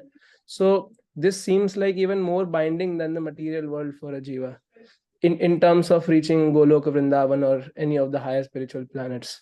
And we also have the description that Gopa Kumar, he could like forego this opulence and could move up and go to Goloka Vrindavan. So how does this happen? So is it like a conditioning also? And how can someone who has reached here can elevate himself while he's experiencing all this? So today was only the first part. You are asking a question of which will be revealed in the future parts. Why is Mathura superior? Why is Vrindavan more superior? What is it that Gopa Kumar found greater in Mathura and Vrindavan? Did Gopa Kumar grudgingly give up Vaikuntha and say, oh no, anyways, Vaikuntha is good, but my sampradaya was about Vraj Bhakti. So I'll grudgingly give up Vaikuntha and go to Vrindavan. Was this the case? Or did Gopa Kumar lovingly go to Vrindavan because he was feeling a little, not a little out of place in Vaikuntha? Was that the reason? So we will see gradually. But if I have to explain all of that in one answer, it's probably a subject matter of many talks. Because today we have an experience of Vaikuntha. But next time we have to see how Bhagwan Hari Rajdhani, Mathura, Bhagwan's capital city. What is the speciality there? And what is so special about Mathura Mandal? We have to see. But therefore, I'm leaving you hanging there so that you will come back next week. Because if I tell right now, people will not be excited for the next week. I want people to be excited for the next week. So therefore, right now, you can be happy about the descriptions of Vaikuntha. And I hope you like the descriptions of Vaikuntha very much. You said it's very binding for the jiva. So what? If you get bound up in Vaikuntha, is it good for you or not good for you? Tell me. Better than the material world, at least. Well, that's it. Problem solved. So nothing wrong in getting bound up in Vaikuntha. So no problem if you get bound up. But there's a problem from a Gaudiya Vaishnava point of view that we do not, we would like you to go to another place. But that will be revealed in the future discussions. So I'll keep that a secret for the next few talks. All right. But Prabhuji, I'm asking this from a perspective of this material world. So in the material world only we are feeling so much bound up, and it's so tough to be attracted to the spiritual energy. Then what to speak of being in Vaikuntha and then being attracted to the higher systems? So Vaikuntha is already in the spiritual energy. If you are attached to Vaikuntha, there is no problem. There is, see, this, all these are considerations of the material world. We are bound up, we are attached. If you are attached in Vaikuntha to Bhagavan, that is very nice. If you are attached in Vaikuntha to your family members in Vaikuntha, that is very nice. Most welcome. That sort of an attachment to Vaikuntha family members is needed and appreciated. Because if you are thinking like renunciate, oh, I have to give up this attachment in Vaikuntha, then Vaikuntha is not a place for renunciates. Although there may be some devotees who may be taking up roles of renunciates there from time to time. But Vaikuntha is essentially a place for family. Goloka is a place for family. Mathura is a place for family. These are all places for family. It's Bhagavan's family. And nothing wrong in getting attached to Bhagavan's family and Bhagavan's family members. That's all. Right. Next we have Damodar Leela Mataji. Very good. Hare Krishna, Prabhuji. Can you hear me? Yes, Mataji. Okay. Prabhuji, you actually touched upon my question in the previous answer, but I wanted to know that do we have families there, which you just answered that yes. But then what kind of families? Are they like how we have here, husband, wife, children? I mean, and definitely, I mean, before you answered, I was thinking, will people be like individuals there, which would be quite boring? I mean, at least in our experience, we live in families, and that's very. But then families also bring, put a boundary around you, like we are versus them kind of thing. Yeah. And that is one. And then the second, I had two questions: that what kind of leelas happen there? Like we know about Bhagwan Krishna's Leela, but for Lakshmi Narayan Bhagwan, we don't know like what kind of Leela will happen in which we can participate. So Wonderful. thank you, Prabhuji. So, are there family boundaries there? And do family boundaries create separation? Do they create fences of me versus them? So obviously there are families, and there are families of all sizes, beginning from small families to very huge families, all sorts of families, because we cannot place a restriction on Vaikuntha that we place in the material world. There are all sorts of families that are present there.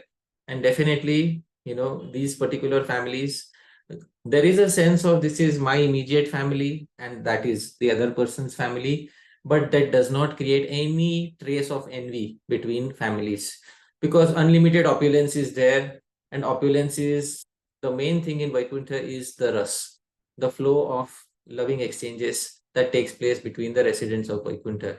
Obviously, you have some immediate family members, there is husband and wife, and the life in Vaikuntha may appear very similar to a life of sense enjoyment that Gopa Kumar has specified in his vision of Vaikuntha. He saw, they appear to me just like sense enjoyers, but it is all ultimately centered around attraction to Bhagavan as the Raja, as the king of Vaikuntha. Just like the residents of Ayodhya, their attachment to their family members was centered around attachment to Bhagavan Ram. They were all happy if Bhagavan Ram is the ruler of Ayodhya. Everything is nice. The day is good.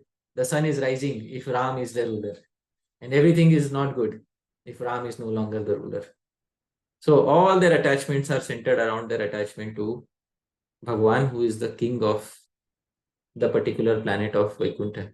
What all pastimes do take place? Well, there are many pastimes daily. There is, obviously, since it is a kingdom, there is a court, and in the court there are many pastimes which take place daily. Sometimes there are, funny leelas which take place. Some idea of the leelas that take place are there in the Vyasasamritam, as well as in the literature of the acharyas. But I'll not go into a great detail. I'll specify a very small pastime which is spoken by in the Ram Leela tradition, in the tradition of Ramayana.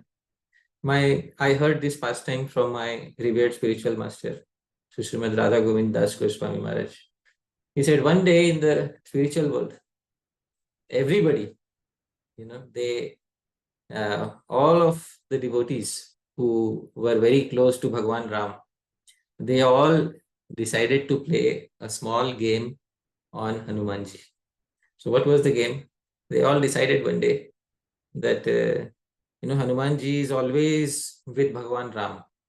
So we should do something so that we all also can become very close to Bhagwan Ram. So then one day Lakshman came one morning and told Hanumanji that from today there is a new system of seva that is taking place. What is the new system of seva? Everybody will be allotted a service. It is written in this book, and you find your name wherever it is written, and that seva you can perform. So Hanumanji looked up the list of services. His name was not there. He said, my name is not here. So then they said, well, this is the list and all the sevas have been covered. So then Hanumanji thought of a very intelligent thing. He said, there's one seva which is not mentioned. What seva is not mentioned? The seva of snapping the fingers when Bhagwan is yawning. That seva is not mentioned. So I'll write the seva and I'll write my name besides it. And Bhagwan can yawn at any time. So I have to constantly be near Bhagwan. So as soon you can't, I can't be far away. So when Bhagwan can yawn even in the afternoon, in the evening, anytime. So as soon as Bhagwan yawns, I will snap my fingers.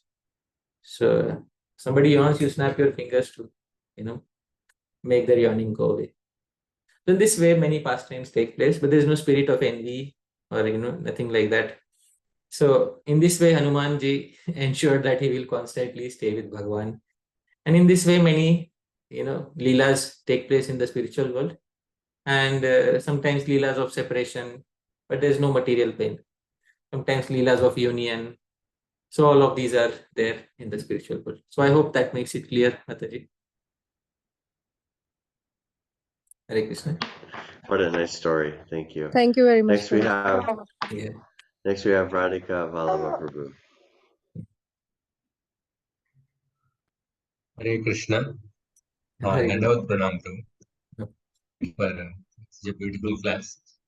I had a doubt about this 9 characteristics of Vaikuntha you Right. mentioned. The second characteristic, prapancha atitattvena shruyate. Right. And the 6th characteristic, sakshadeva prakrite paratvena shruyate. Right. Like they appear to be similar. What is the fine difference? Because like transcendental to the material world, second one, transcendental to the material nature. What is the fine difference? No. Second and 6th. First is prapanchatitvatvana. It is geographically beyond the material world. That is the first. That is the second point. Oh. And second is it is superior in modes to material nature. That is the meaning of the 6th one. So that is the difference. Geographically, location wise, it is outside the material world. That was the second point. That is what it is. Thank you. Thank you, Prabhuji. Thank you. Thank you.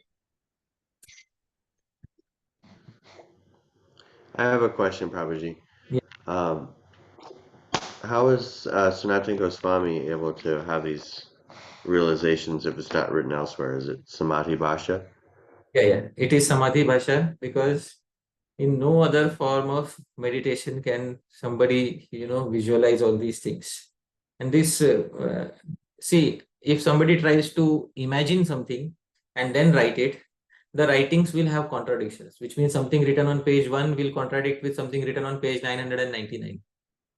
But when it is written through Samadhi, you will not have those contradictions because you are writing after looking at some reality, and reality does not have contradictions. So that is what the difference between Samadhi Bhasha and imagination. You take any point on any page of Sri Sanatana Goswami's Vrindavan and compare it to any other point in any other page.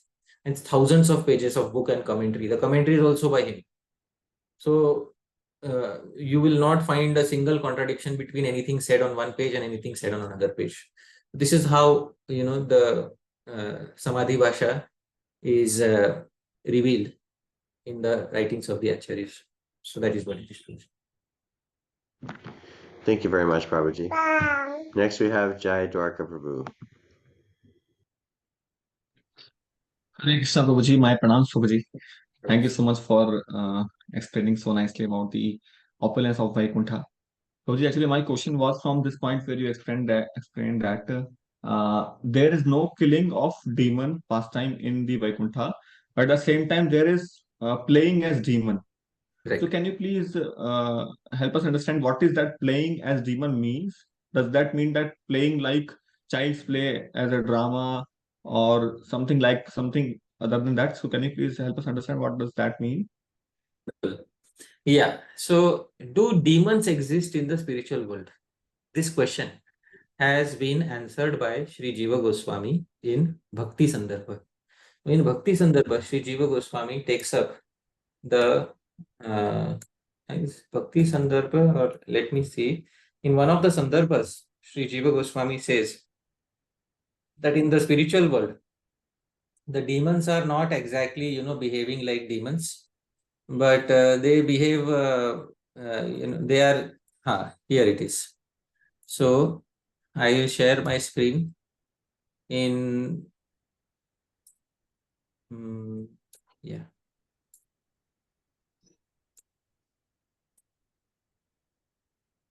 See here, asuras tu tatra. The demons there, na tatra chetana, they are not alive. Kintu yantramaya tat pratima nibhageya. But sometimes mechanical demons, which resemble actual demons, are there. So, this is the direction Sanskrit in Bhakti Sandarbha. And asuras tu tatra na tatra chetana. They're not real demons, living demons don't stay there. But sometimes mechanical imitation, yantramaya, which means there are mechanical instruments in the spiritual world, but for executing specific pastimes. Now, somebody may either play the role of a demon there, just for the sake of Leela, but there is not for the sake of committing any violence either upon Bhagwan or any resident of the spiritual world. So, for these reasons, some people, take the role of demons in order to facilitate some pastime, but there is no violence committed on any entity in the spiritual world. It's just for the sake of facilitating the Leela, right? So does that mean that that demon is actually the devotee, and for the time being he is playing the role of the demon, Yes. and at other times he is playing the part of a devotee only? Is it so? Yes, obviously, because they can take dynamic forms. So Gopa Kumar said, I saw some individuals taking the form of demons and entering. I saw some of them taking the forms of sages and entering. There was a question asked on the WhatsApp group, and I answered by saying that yagyas take place in the spiritual world. And then there was a doubt raised, how can yagyas take place in Vaikuntha? There is no nar lila, there is no human-like pastime. Obviously, there are human-like pastimes because devotees take various roles. Devotees do become humans in Vaikuntha, and devotees do execute those pastimes. But it's only for the sake of executing specific pastimes, and those are devotees, because Vaikuntha is a place for devotees, not for anybody else. So that is the answer to the query. So it's like a drama play only. Yes, because what is the main aim of a drama? Please tell me. To give pleasure to the Lord. No. In the material world, why do we have drama?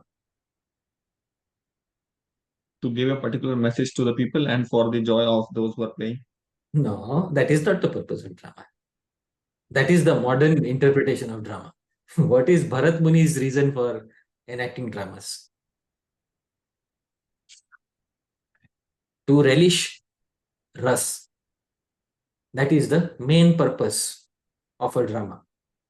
Therefore, the same purpose is there in the spiritual world, to relish bhakti ras. Ras is the purpose of a drama, and ras is known in Sanskrit as Brahmananda Sahodara, the elder brother of Brahmananda, the bliss of impersonal, merging into the impersonal Brahman. The ras is known in Shastra as Brahmananda Sahodara, the elder brother of the bliss of impersonal Brahman. That is what ras is, and that is the purpose of drama, to enjoy various rasas. And that's what we do in the spiritual world. Without any trace of guilt, let us declare very boldly that we want to go to the spiritual world to enjoy with Bhagwan. Right? Thank you, Prabhu. Yes. Thank you, Prabhuji. Thank you. Next we have Prashant Prabhu. Hare Krishna Prabhu, Dandavat Pranam. Thanks for this wonderful class. Prabhuji, I had this doubt on the aspects of Vaikuntha, especially the ninth point, where where you discuss about the condensed form of Sat, Chit, and Ananda existing in the Vaikuntha. So, Prabhuji, can you please elaborate this more on this, especially the Chit part? Because when we are explained about Satchit and Ananda, the Chit or the knowledge part is explained us because we are having material body and our senses are imperfect. So the knowledge we are getting, that's imperfect knowledge. So then how was this the Chit part is expanded there in terms of the condensed form, in front of condensed? Okay, wonderful. See, Sat, Chit, and Anand are present in a condensed form in Vaikuntha. Now let me explain how. Sat means eternal existence. Vaikuntha is eternally existing. Please tell me, Prashant Prabhu, was Vaikuntha ever created? No. No. So No, we can. it is eternally Yes. existing since Anadi, since beginningless time. Actually, we cannot calculate it in terms of material time. So Vaikuntha is beginningless and endless. This is the Sat principle. Anything which is beginningless and endless also should have complete knowledge since beginningless time until endless time. So that Dham also has Samvit potency. Sat is Sandhini Shakti, Chit is Samvit Shakti. Samvit means the entire abode of Vaikuntha. It knows about the Lord. The Lord also has complete knowledge about Vaikuntha. So the abode has knowledge of the Lord has knowledge of the abode, and individual entities have limited knowledge about regarding the Leela that they are performing. Because they are living entities, they cannot have unlimited knowledge. So they have limited knowledge, but that knowledge is also eternal. All right, which means, does it mean that nobody forgets anything in Vaikuntha? No, they may forget by the influence of Yoga Maya, but they do not forget due to ignorance. Their forgetfulness does not result in misery. So they may learn new things, they may forget old things. They may learn new things, they may forget old things, but all of this is for Leela. But the Dham is fully conscious. Individual entities may be limitedly conscious, but the Dham is fully conscious because it is, the Samvit potency is displaying its full might within the Dham. So the relationships with each other, the relationship with Bhagwan, all this constitutes what is Chit. And all of that, any trace of knowledge in the spiritual world is made out of the Chit aspect, which is the Samvit Shakti. And any trace of bliss that you get out of this knowledge is the Ananda, which has been eternally existing. I hope you're able to understand. So these are three aspects: Sat, Chit, and Ananda. All three are eternally existing. They appear and disappear. I hope you're able to understand. Nothing is newly created, nothing is destroyed. They appear, they disappear. So this is what it is. Sat, Chit, and Ananda. So that is what it is. And there is obviously no boredom, because boredom is a phenomenon of the material world. It does not take place in the spiritual world. So because you are relatives with the same person since time immemorial doesn't mean now I'm bored in this relationship. Get me a new one. So there's no boredom, right? I'm explaining these things because people impose their material conditioning upon the spiritual world. Therefore, there is no question of boredom there. Nava Yauvanam cha, Bhagavan's own form is always refreshingly new. And so is Vaikuntha. It is refreshingly new. The Jiva cannot have, cannot possibly absorb so much refreshment. That much refreshment is present in Shri Vaikuntha. So this is what it is. I hope it shed some light on the query you had asked. All right. So just one follow-up. So does this gradient it changes with respect to different Vaikuntha planets and with respect to Goloka again, or is it same which is there on Vaikuntha planets and Goloka also? In Goloka, okay, the nature of knowledge is different.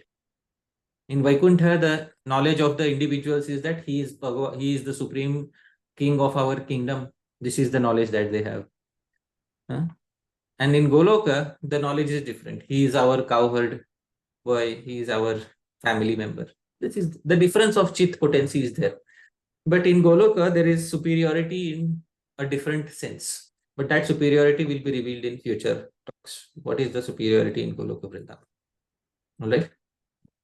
Okay. Thank you. Thanks for your answer. And Prabhuji, what is the meaning of condensed in this regard?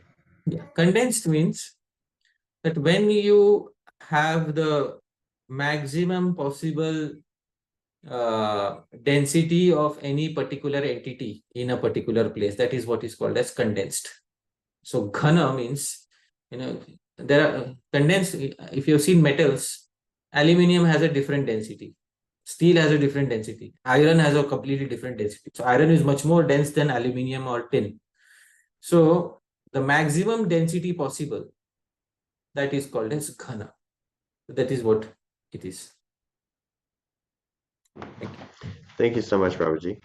Next, we have a question from Bhagavat Kata Prabhu. He writes, "Thank you very much, Prabhu, for your wonderful detailed explanation about Vaikuntha. Prabhuji, in the commentary of Srila Bhakti Siddhanta Saraswati Thakur, it is mentioned that this mood is not available to other sampradayas with Madhurya Bhava, but without Gaura Bhakti. Can you please shed some light on this point? Thank you very much, Prabhu." Yeah, because this particular mood of serving Sri Radhakund, Srimati Radharani, the service that Sri Rupa Goswami has given, this is not available in other Vaishnava Sampradayas, because this mood is exclusive to Sri Rupa Goswami's teachings.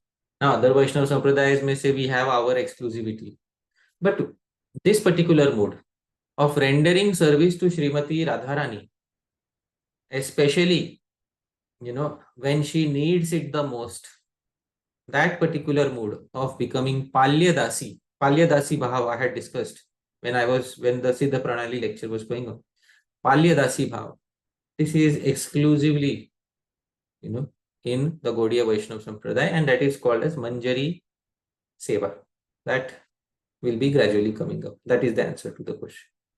Thank you. Thank you so much, Prabhuji. Next, we have Omkar Prabhu.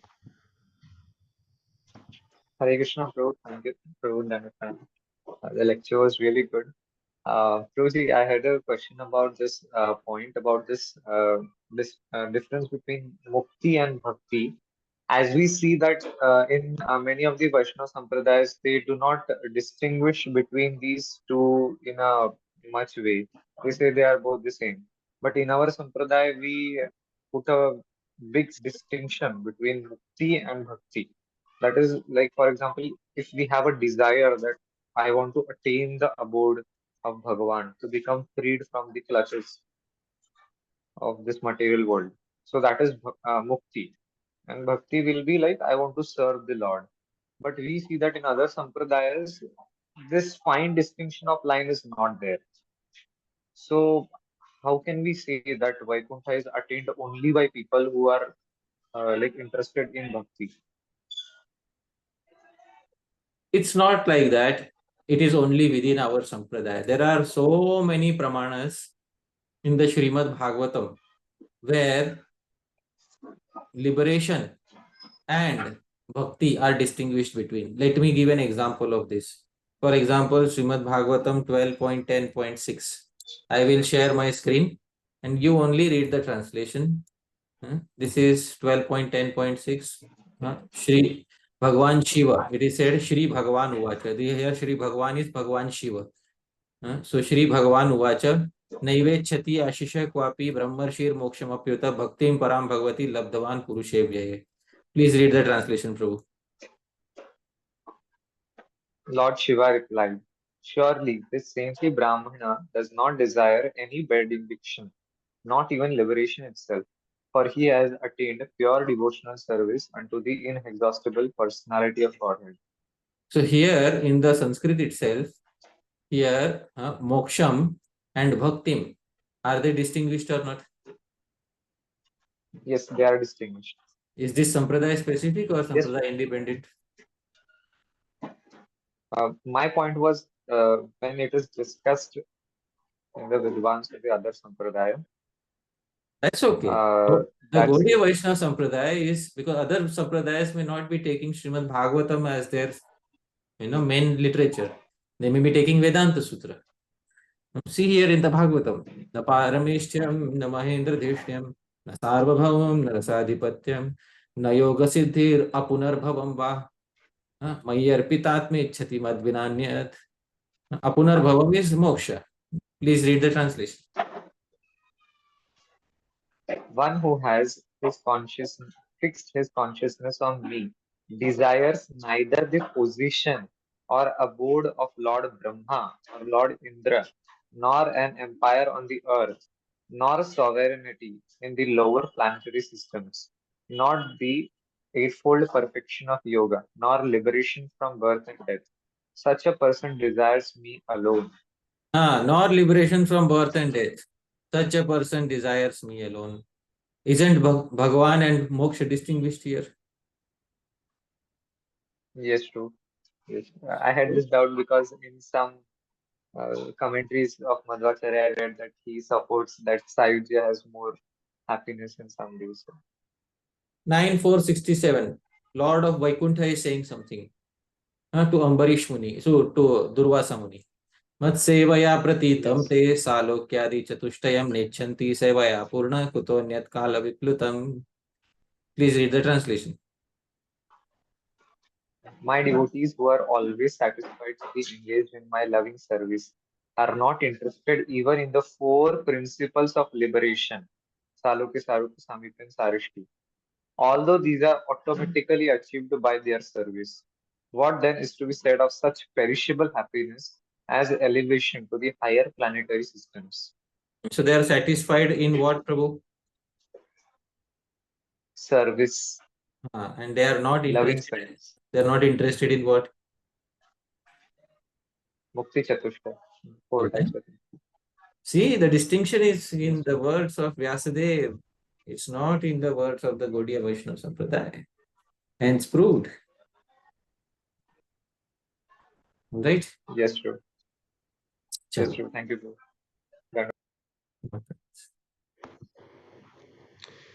Okay, next we have Kamnya Krishna Prabhu. Report. Hare Krishna Babuji, Danvat Pam to all the Vaishnavas, Mahāprabhu and all the senior devotees, Babuji. Babuji, it was a really mesmerizing description and discourse for Vaikuntha today. Thank you. As Dhāmeśvara Mahāprabhu said, I also heard the first time that this kind of a variation, because otherwise there is a picture that Vaikuntha means everyone is looking like Vishnu, or Narayana. Yeah. So, Babuji, as you mentioned, my curiosity is, you mentioned that in the spiritual world, there is an absence of envy and boredom. So, Babuji, why it even exists in material world? Because these are the main two, not especially envy and other stuff we say, right? So these are the hindrances for the person's upliftment to the, to this consciousness. Why they even have to exist in material world, and how we can should try to make sure that we are coming out of it. All right. Slowly, slowly.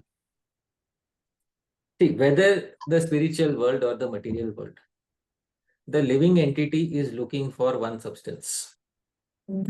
Can you tell me what the living entity is looking for? Happiness. That's a very recent term. I want the ancient term. What is the living entity looking for?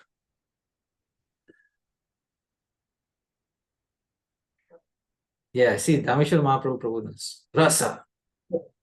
Okay. So, Prabhu, what is the living entity looking for? Rasa, prem. Rasa, with a short rasa. Rasa. So, rasa is what they are looking for. All of us are looking for. Even in the world, we are looking for rasa. Now, where is rasa originally? Where is the original source of rasa? Can you tell me, Prabhuji? Krishna believe because he is the supreme personality and he is the originator. So that's not everything basically emanates from him, right? So Okay. So the Taittiriya Upanishad says something, and I will share. It says, Raso Vai Saha. Saha means he. He means the Supreme Lord. Is directly rasa. If a question is asked to you, what is Krishna's body made out of? What is Krishna made out of? What is the answer, Prabhu? rasa. Wonderful. In the Bhakti Rasamrit Sindhu, the first term used to describe Krishna is Akhila Rasamrita Murtihi, the personification of all nectarian rasa. This is how Bhakti Rasamrit Sindhu begins. So what is Krishna made out of, Prabhu? Rasa. Rasa. Rasam hi eva labdhva. Evayam labdhva anandi bhavati. Only on attaining rasa does the living entity truly become happy. In the material world, you are bored because you are not able to find one thing. What are you not able to find? Rasa, prem. Prem is a different thing. Prem is a state of existence. Prem is a state of your bhakti. What is the exact word? Rasa. So when you attain rasa, only at that point of time. And who is rasa? Krishna himself. Because of not able to find him here in the material world, therefore your so-called attempts at enjoyment are marked with boredom and frustration. Sometimes the living entity also develops envy. Right? Yeah. So, Prabhuji, how we should try to overcome that gradually? I know it's not easily possible, but eventually. If you want me to give you a solution while staying in the material world, that's not possible. Like how do you have a workaround while remaining in the material world? So no, sorry, that's not how it works. You'll have to acquire Krishna Prema, and Prema is the stage wherein you will start relishing Bhakti Rasa with Bhagavan. Right? Thank you so much. Thank you. I have a quick follow-up question to that, Prabhuji. Right. Recently in our community, we had a discussion about why is Krishna blue? Right. It's mentioned in Bhakti Rasa Sindhu that dark blue is the color for Madhurya Rasa. Right. And I was thinking, well, why then is Narayana blue? Is it because of his relationship with Lakshmi? So the answer to this question is given by Srila Bhakti Siddhanta Saraswati Thakur in his Brahma Samhita, because there's a very important detail that Srila Bhakti Siddhanta Saraswati Thakur gives in Brahma Samhita. And what is the detail? So the detail is as follows. I am sharing with you. Yes. This is what he says, Prabhu. Please read this in 5.38 Brahma Samhita purport. The form Shama is not the blue color visible in the mundane world, but it is the transcendental variegated color affording eternal bliss and is not visible to the mortal eye. Wonderful. So we learned two things. What are the two things mentioned in this statement? But Shyama is not the blue color first visible in the material world. What it means is, because the colors in the material world are a combination of three essential colors, red, green, and blue. If you follow the RGB system, or CYMK, cyan, yellow, magenta, and black. If you follow the CYMK system, you can generate as many colors that are visible to the human eye using the CYMK or RGB system. But none of those colors is corresponding to the color of Shri Krishna. This is the first thing, negation. But he doesn't simply leave you with a negation, but then he gives the positive thing. Prabhu, please read. It's a transcendental variegated color affording eternal bliss. Right. So what is the meaning of transcendental variegated color? It means that this person sometimes shows a dark grayish color like a cloud. Sometimes he shows a brilliant blue color like a sapphire. So it is, you can give analogies as much as you want, but at the end of the day, yato vacho nivartante aprapya manasahasa, words will bounce off and come back without making any sense. Therefore, that's a very important statement from the Upanishads. So whenever it is described, why is his color blue? His color is not blue. Actually, his color is not blue. His color is variegated, and different entities perceive him in different shades of colors, depending on what he wants to show them. Previously also in the translations, it is specified, the associates are of various shades, blue, yellow, red, white, So these are all approximations from the material world point of view. What are the actual colors? We do not know. So it is only when we see through the eye which is available in the perfected body, that is when we will be able to understand what color it is. But from a material world point of view, it is approximated as sometimes as dark gray or gray, sometimes like a cloud, sometimes like a new cloud, sometimes like a sapphire. And you have variegated descriptions because those who saw him in Samadhi, they saw various shades of him. That is what it is. Thank you, Prabhuji. Next, we have a question from Keshava Krishna Prabhu. Yeah. He says, are the residents of Vaikuntha aware that there are places like Goloka Vrindavan where there are opportunities to have different exchanges available to the Lord? Do they aspire to go there sometimes? For example, sometimes it's mentioned that Narada Muni travels all over these planets glorifying the Lord.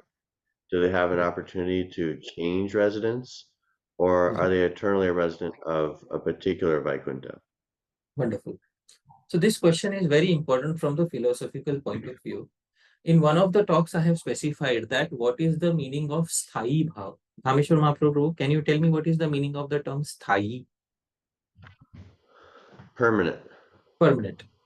So the meaning of sthayi bhav is that each and every resident of the spiritual world has a permanent, ever refreshing rasa. I am adding the term ever refreshing because sometimes when we say permanent, it seems like, you are stuck with the same rasa for eternity. That's not what it is.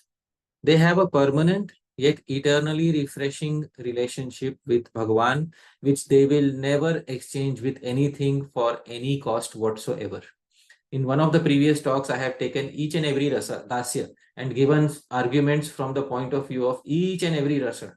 And I think Dhāmeśvara Prabhu was present there on the other side, and I gave arguments for superiority of Dāsa, superiority of Sakhya, superiority of Vatsalya, superiority of Madhurya. And every devotee, and I also gave proof from Bhakti Rasamrita Sindhu, where Rupa Goswami says that every devotee feels, I am the most fortunate person situated in a relationship with Bhagavan. Of course, they have knowledge of other planets, but they are most happy with their relatives. They are most happy with their planet because, it's not like, in the material world, oh, I stay in India and America is more prosperous. I wish I could get a green card, This would indicate some sort of a lacking.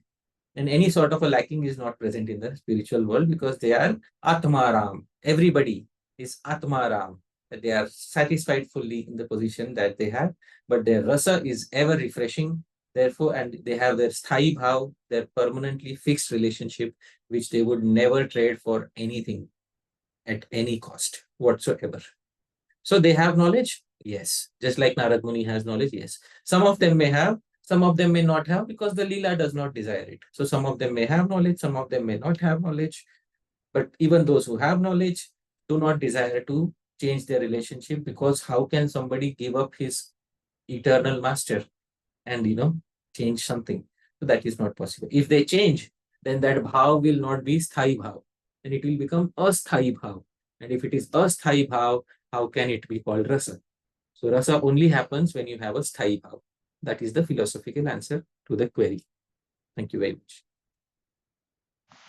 Thank you, Prabhuji. So should we understand that Gopa Kumar, his sthayi bhava was not in Vaikuntha, and that's why he transferred? Yes, yes. And he temporarily visited. He was having krama mukti. He was going from one planet to another.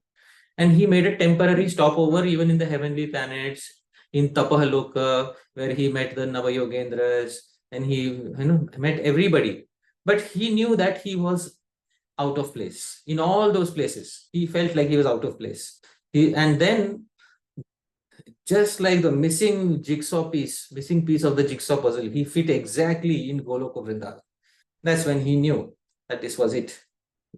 And he didn't need an external confirmation, because he knew, his heart told him that this is what it is. So that is the answer to it. Thank you, Prabhuji. Thank you. Next, we have Dipayan Mukherjee, Prabhu. Hare Krishna, Prabhuji. Thank you very much for a very beautiful class. I have a question that whatever very beautiful description that Sri Sanatana Goswami has given about Vaikuntha, I have a question. In Bhakti Rasamrita Sindhu, there is this verse 1252. Srila Rupa Goswami has quoted the Muktanam api Siddhanam shloka, and Srila Jiva Goswami is writing in the commentary, this translation which I have. Muktanam he's saying is referring to Jivan Mukta, and Siddhanam he's saying is people who have attained spiritual bodies in the spiritual world. So even out of so many Muktas and so many Siddhas, the Narayana Parayana is very rare. So my question is that even in the Vaikuntha, which Sanatana Goswami is describing, the kind of Uttama Bhakti, that Anya Abhilashita Shunyam Jnana Karma Dhyanavritam, etc., everybody may not be like that. Is that correct? That's one interpretation of, and this is one example of a very specific query from a very specific location on a very specific commentary. But still, you have asked this question because, in general, it is if it is not related to the direct topic of the talk, we try to avoid this. But here is the verse in the commentary. I'll read it out for you. Muktanam api siddhanam narayana parayana sudurlabha prashantatma kotishvapi mahamune.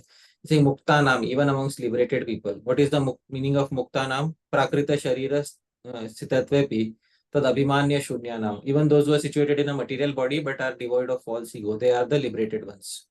And Siddhanam Prapta Salokyadinamcha. And Siddhas means those who have attained the spiritual world, but Salokya, etc. They have attained the abode of Lord. Kotishu api Narayana Seva Matra Kankshi Sudurlabha. Somebody who is directly rendering 24-hour service, Samipya, is rare to find. This is one interpretation. But if you want to know what is the interpretation which is standard accepted by most of the commentators, you have to see the interpretation given by Srila Sridhar Swami in his commentary on this same verse, Muktanam api Siddhanam Narayana Parayana. If you see that particular commentary, then you will be able to understand what is the meaning of that particular verse. But right now, I can just say that this is one of the meanings which is given there, and this is not this is intended in a specific context. He is not intending to say it in all contexts. That is what I can say. Okay. Thank you, Prabhuji. Because if you see the same, if you see Srila Jiva Goswami's commentary, or if you see Srila Sridhar Swami's commentary, they are in the 6th canto, the commentary of Srila Sridhar Swami is different on the same point. But here in the Bhakti Rasamrit Sindhu, he is speaking in a very particular fashion. He is speaking about, in a very particular context. So you shouldn't take that explanation to be valid for all contexts. It is valid in a specific context. Right?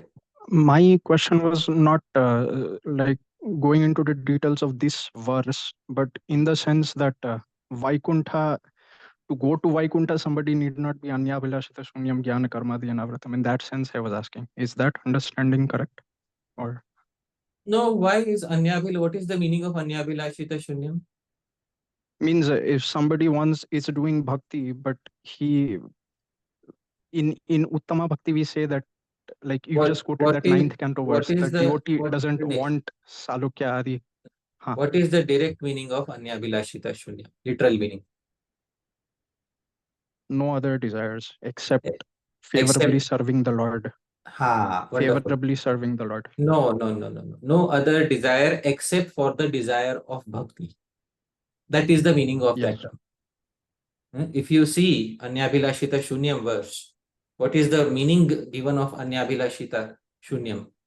So in the commentary, Sri Jiva Goswami himself says what is the meaning of Anyabilashita Shunyam, and I'll show that particular meaning here.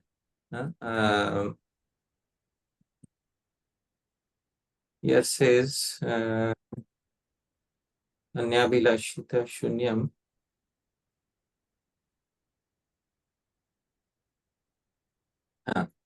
Atra anya iti bhakti eka abhilashena yuktam iti artha. What is the meaning of anya abhilashita? Bhakti eka abhilasha, which means only the desire to execute bhakti. Is this desire not present in all the residents of spiritual world? Yes. So the Anyabilashita Shunyam doesn't mean desire to serve in close association of the Lord only all the times. It means the desire to execute bhakti to the Lord. Sometimes from a distance, sometimes from in close proximity.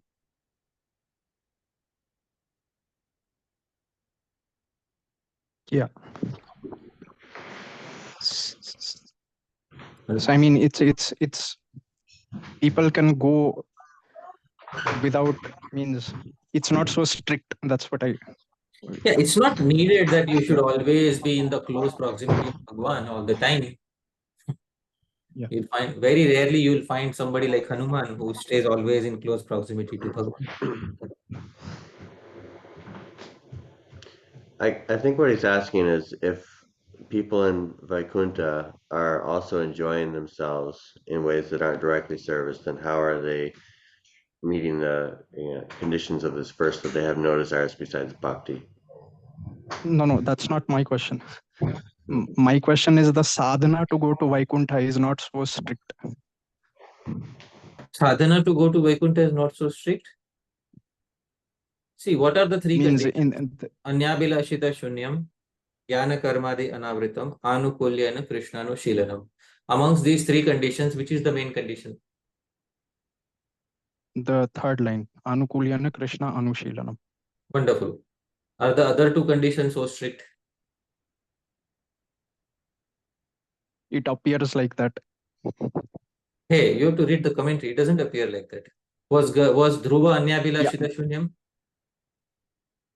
No, he wasn't. Was Gajendra Anyabilashita Shunyam, or was free of all material desires? No, he was calling to save him from the crocodile. Yeah. So those conditions are not, primary conditions. What is the primary condition which Dhruva had, which Gajendra had? They were favorable towards Bhagwan. Anukulyena. Yes. All right. Okay. And these are very specific queries which should ideally be asked in a group chat so that I can reply with proper references. All right. Yes, bro. Thank you, Prabhuji. Next we have Nilachala Chandrika Mataji. Hare Krishna, Prabhuji. Pranam. Thank you so much. Pranam. Thank you for the wonderful, wonderful class. Amazing. It just threw away all our preconceptions, wrong conceptions into the air. Really, very, very nice. Thank you, Prabhuji. My question is, since there are families in Vaikuntha, so how is the idea of children like there, since there are no vikars there? So the children are like same age or conception that they will be growing, or how is it? Wonderful. If there are families? Oh, wonderful. Now, this is a very tricky question, isn't it, Mataji? So, Srila, I was always aware, I was always thinking about this, but I never, I came across a quote by Srila Prabhupada. I'll try to find this. Yeah.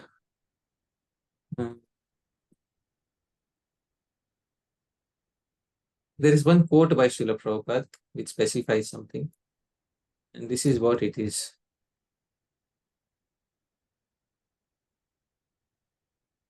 Can you please read, Mataji? This is from purport to 5:17:12. Just the highlighted part? Yeah. Practically speaking, there is no sex life in the spiritual world. But even if sometimes it does occur, there is no pregnancy at all. Oh. Okay. So this is the part which is relevant to your, query. This part, some people will not be thrilled by hearing this part. All right. But the thing is, all sorts of enjoyment are there in the spiritual world, but there is no taking birth of a child, etc. Prabhupada says that practically speaking, there is no sex in the spiritual world. He is saying like that because the audience who is reading his books are new sadhakas. Sri Sanatana Goswami reveals in Brihad Bhagavatamritam that all sorts of enjoyment are there in the spiritual world. But obviously, there is no pregnancy that in the form that it happens on planet Earth. Such form of pregnancy is not even in the heavenly planets. In the heavenly planets, when somebody takes birth, they don't go through infancy, etc. So this form of taking birth as an infant is not there in the spiritual world. So that is the answer to the query. So I want to know, so the children just appear there and disappear just like fruits? No, nobody will disappear. Why will a human disappear? Unless for Leela. Oh, so unless the children unless you want to say that somebody falls from there, which would be a very no, basically. All right. No. So nobody disappears from there. Nobody. You have an entire family. Unless it is for some pastime, nobody disappears. And even if they disappear for some time, and they do not come to the material world when they disappear. So that is. So how do they have children then? I mean, the jiva just comes as a child to some family. Is it like that? We are imposing our material conceptions, Mataji. Jiva comes because we come. They are eternally existing there, Mataji. Very hard to understand. Yeah. But our mind cannot think of anadi and ananta, beginninglessness and endlessness. Our mind and everything in the material world is sa adi, sa anta, with beginning, with end. Therefore, it is difficult for us to conceive of these things. But so even the eternal association. But when a particular living entity attains Vaikuntha from the material world, that's a different situation. That's what I mean, yeah. And for that, when Gopa Kumar attains the spiritual world, he is introduced in the spiritual world. And that's where his family is revealed. This is your father, this is your mother. And the family gets a new family member at that point of time, just as the members of the heavenly planet get a fully grown family member. Similarly, the family gets a new family member. And those families are not envious families like the families in the material world. They're very happy to welcome a new family member within their immediate family.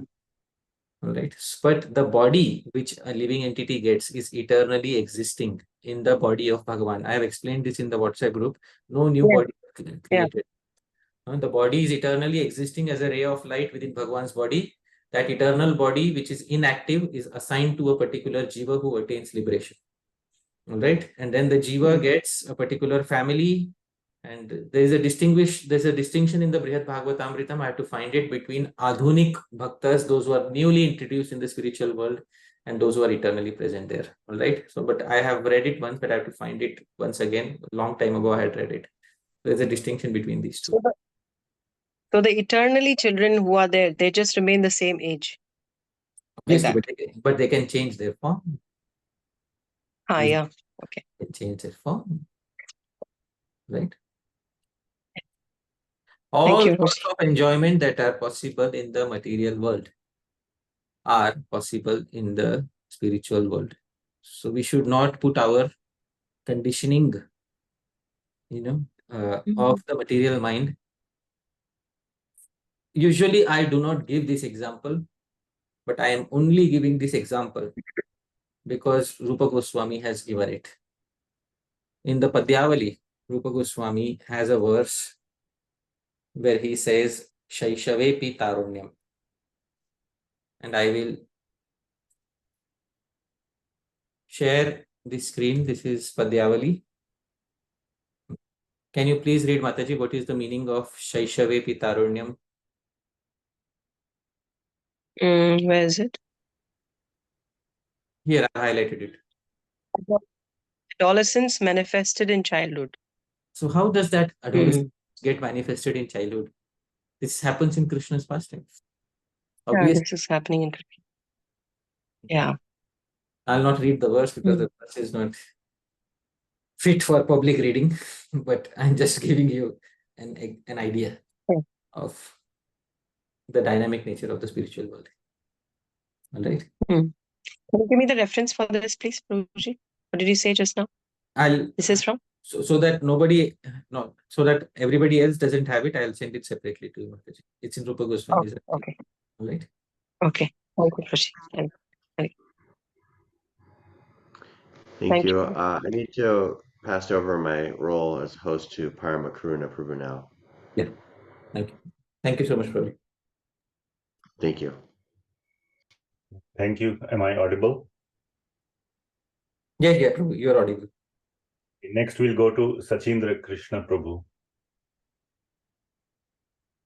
Hare Krishna, Prabhuji, Dandavats Pranam to all the Vaishnavas and Prabhuji.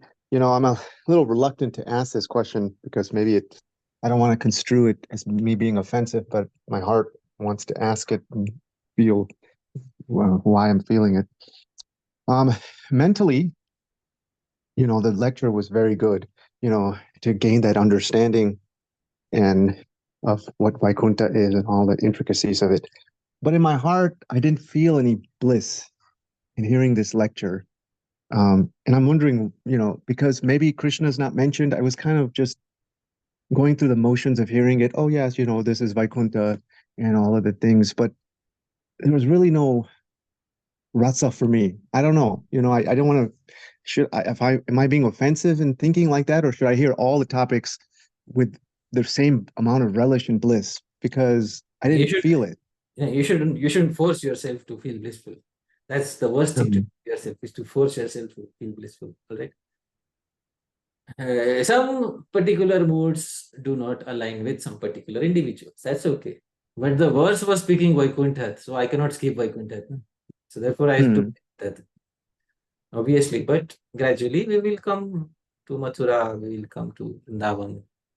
And then, you can see whether those descriptions are more aligned with your particular taste. So, but this is what Vaikuntha is in the words of the previous acharyas. Like whatever Vaikuntha was described today was described from Brihad Bhagavatamritam, from the Sandarbhas. This is what Vaikuntha is.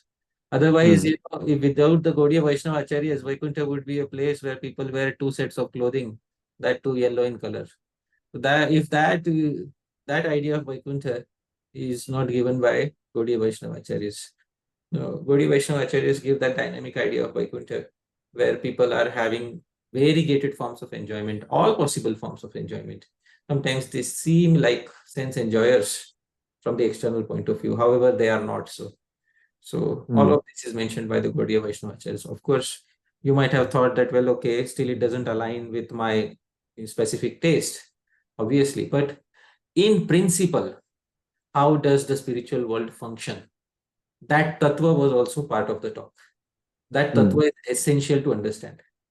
Otherwise, we might make mistakes. Let's say, Prabhu, if you eat a fruit in Goloka Vrindavan, does the fruit get eaten?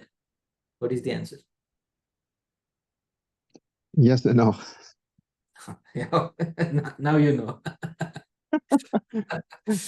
So this is the interesting part for you. If you don't like the flavors of Vaikuntha, at least take the tattva from the class. That is what. Yes, thank you. Thank you, bro. That helps. Thank you.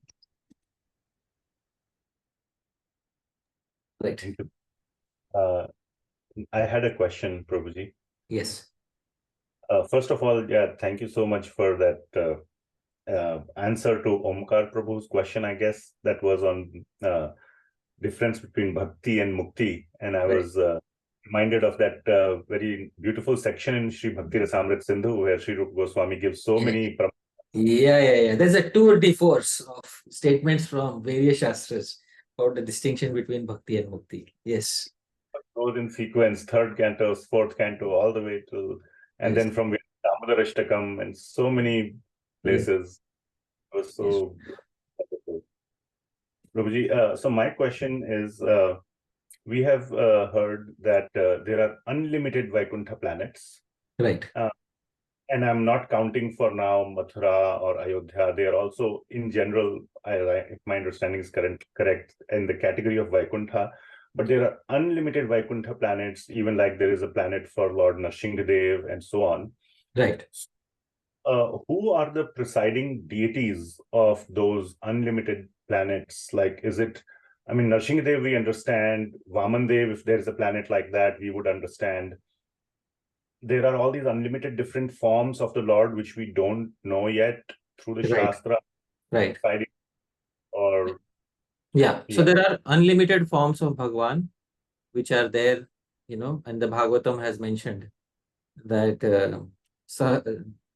Shatasah Sahasrashah.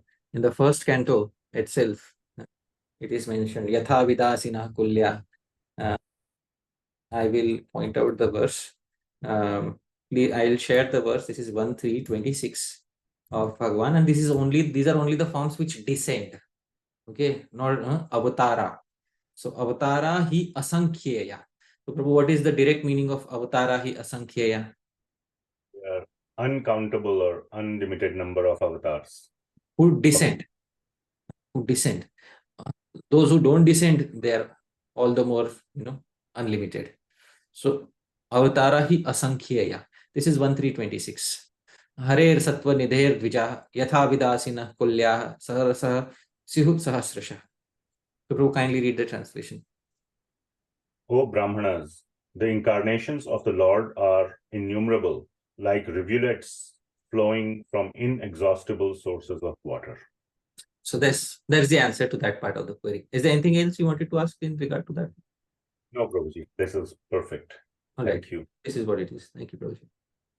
Thank you. So, okay, we are into the second round, and we will start with Madhav Tripathi Prabhu. Hare Krishna, Prabhuji. Prabhuji, you mentioned one point that we can't really conceive the true form of Krishna, like as you quoted Srila Bhaktisiddhanta Saraswati Thakur, wherein he says that the color of Krishna is not exactly like the blue of this material world.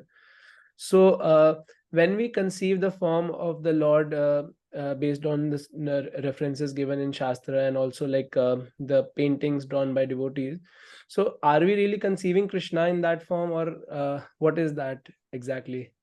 Because the real form of Krishna is totally... I understand. I understood the query. Are we really conceiving Krishna, or are we conceiving somebody else? All right. So Your senses are currently material or spiritual? Material. Wonderful. With material senses, can you conceive Bhagavan? No. Your mind is material or spiritual? Material. With a material mind, can you ever conceive a spiritual entity? No. All you can do is conceive material approximations of a spiritual entity. Right? There is a reason why these approximations are given in Shastra. Because that is what our mind can conceive. Now, is Krishna present in those specific conceptions? That is the crux of the query. Right? Yeah. Believe me, you might go with, you may take this query and go to 1,000 people, but you may not get the answer.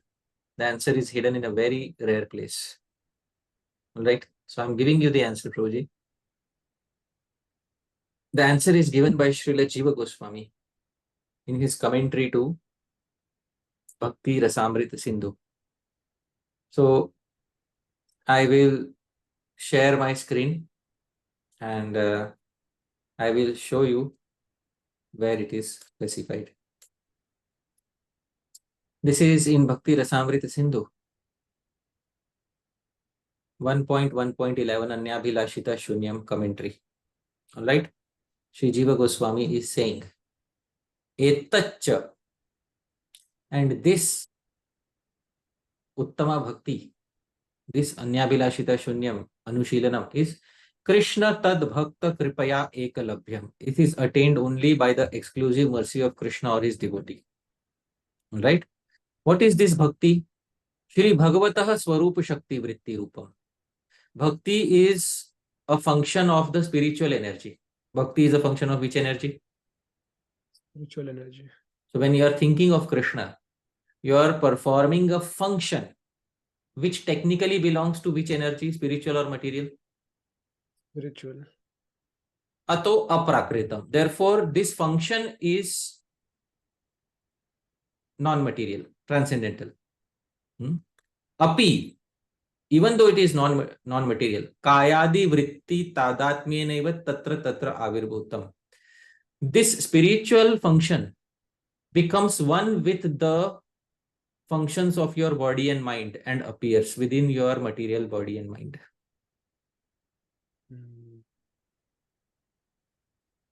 All right. So you are thinking of Shri Krishna and your thought is made by your material mind. But Swarup Shakti becomes one with that material mind and makes her manifest presence there. So Bhakti gets executed, even though your impression of Shri Krishna is not exact. I hope you're able to understand. Like one Shakti, like in Brahma Samhita also it said Shakti Rekha. So that one energy only manifests. And so that since that energy is one, so basically it like becomes one when we think in terms of.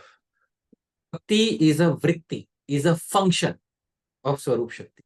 Is Bhakti Swarup Shakti or a function of Swarup Shakti? Function of Swarup Shakti. Ah, wonderful. Please don't. Half a syllable is also important. You are saying Shakti Rekha. There's one energy. No, don't generalize so much. What is Bhakti? Function of the spiritual energy. Wonderful. It is one function. This function becomes one with which function? The material function. Which material function? Of thinking, feeling. The functions of your body and mind. And thus appears upon your body and mind. I hope you are able to understand.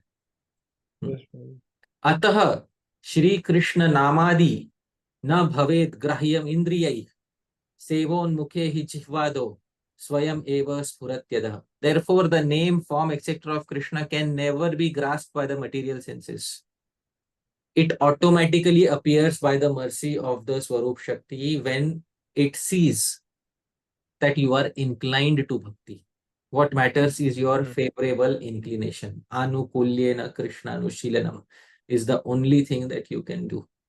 that freedom on your part ensures that Swarup Shakti will descend on the functions of your body and mind, will become one with the functions of your body and mind, and thus, even though you are thinking of Krishna in terms of material color or a material conception, still, because Swarup Shakti has manifested herself, the function has been performed. All right? Thank you so much. Really wonderful answer. All right. Chalo. We have a question from Vamshidhari Gopal Prabhu. Hare Krishna Prabhuji, Dandavat Pranam, Jai Srila Prabhupada. So Prabhuji, like I just got a question based on what you just replied.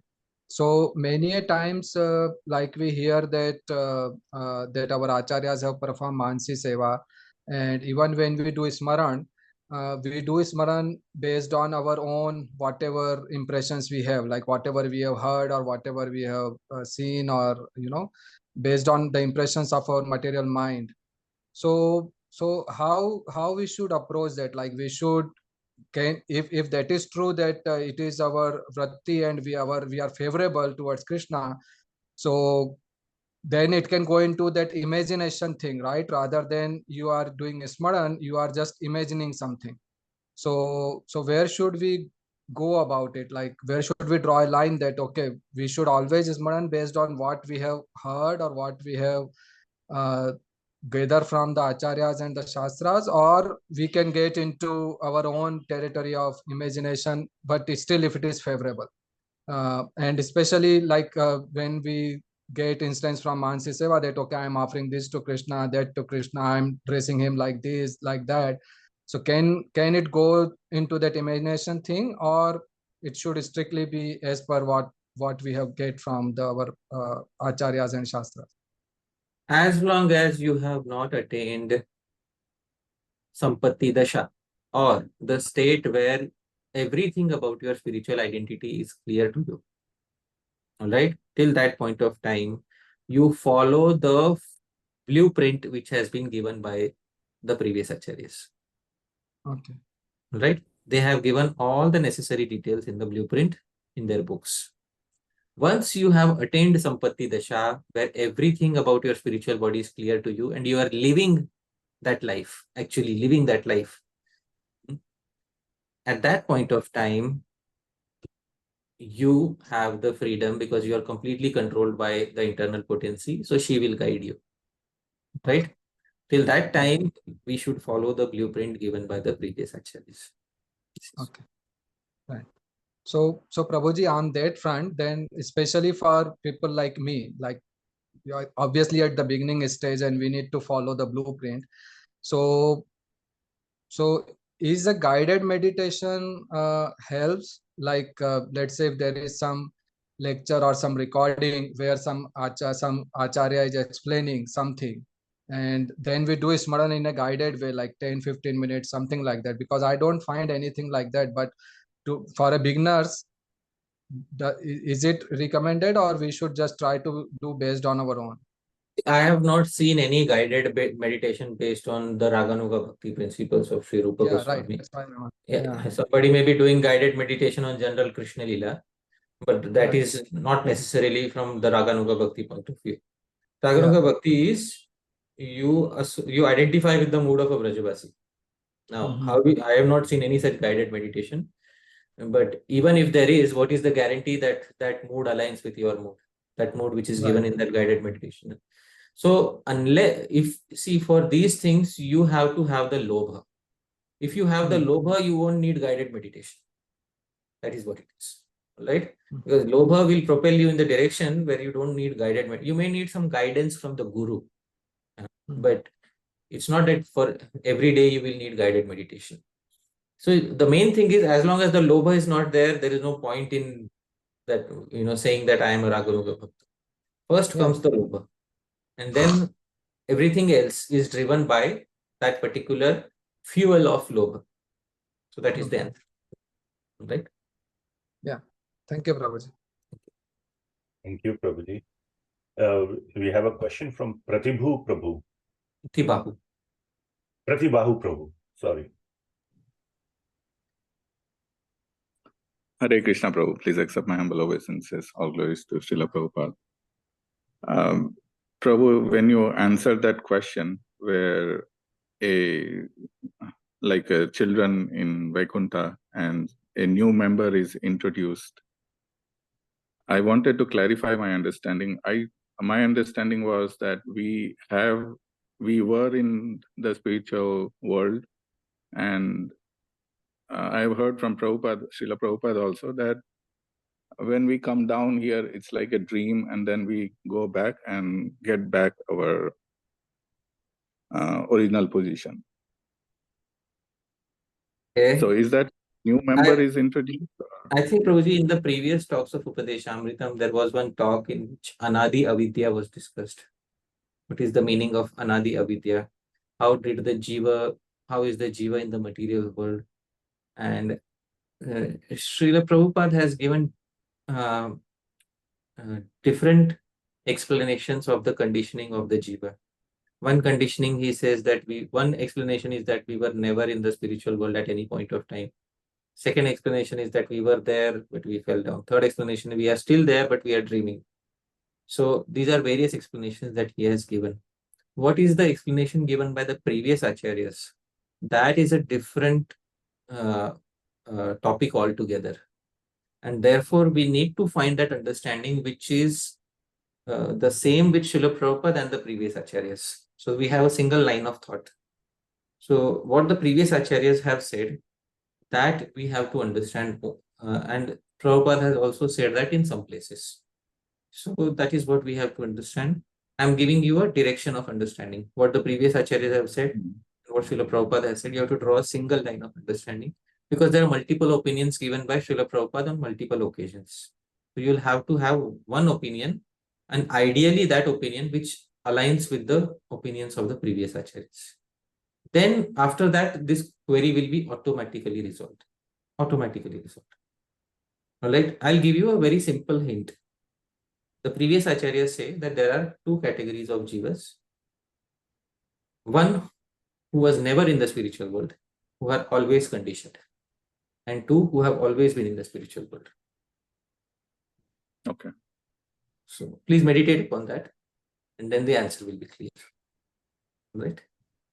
Okay. Thank you, Prabhu. Thank you. Thank you, Prabhuji. We have a question from Bhagavati Vasudha Mataji.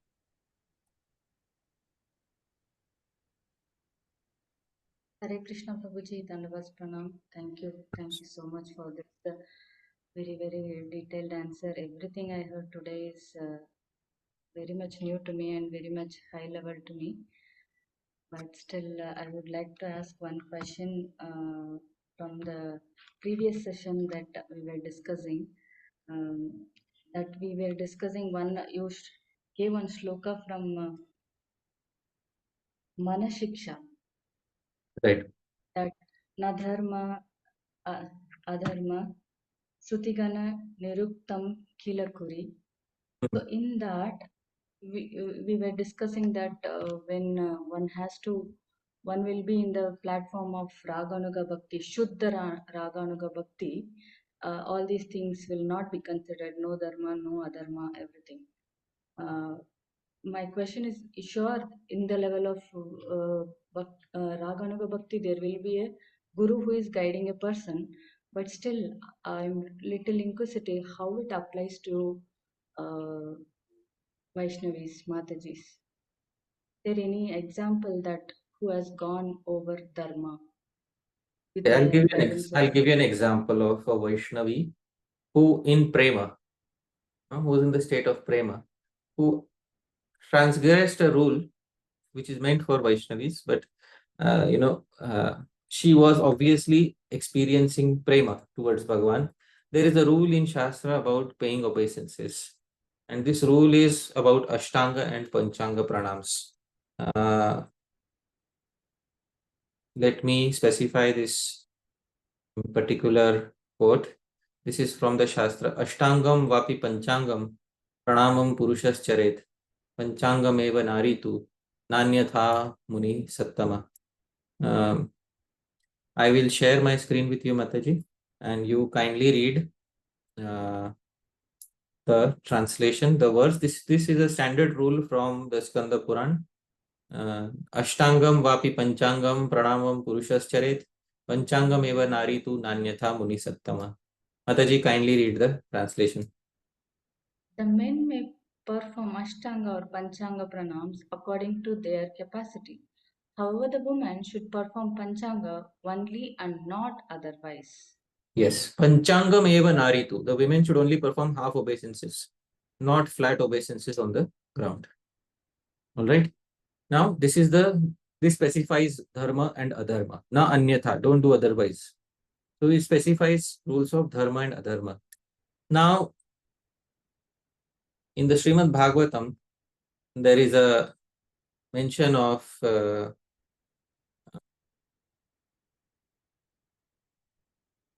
in Aditi's case, Mataji, I am sharing my screen. This is 8:17.5. Tam netra gocharam viksha sahasothaya sadaram nanama bhuvikaya dandavat priti vihvala. Kindly read the translation, Mataji.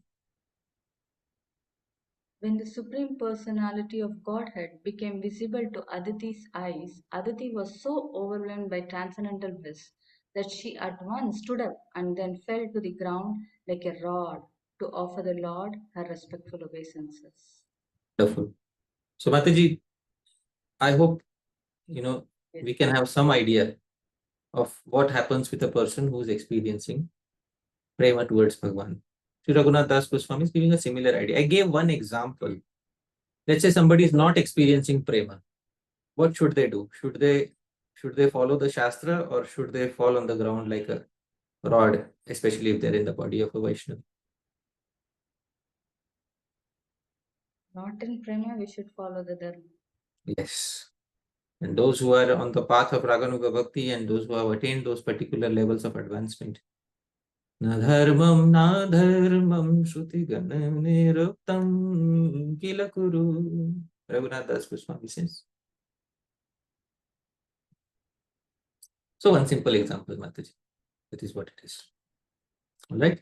Thank you so much. And it's very clear that at that time Aditi didn't have the opportunity to go and ask her Guru, can I do?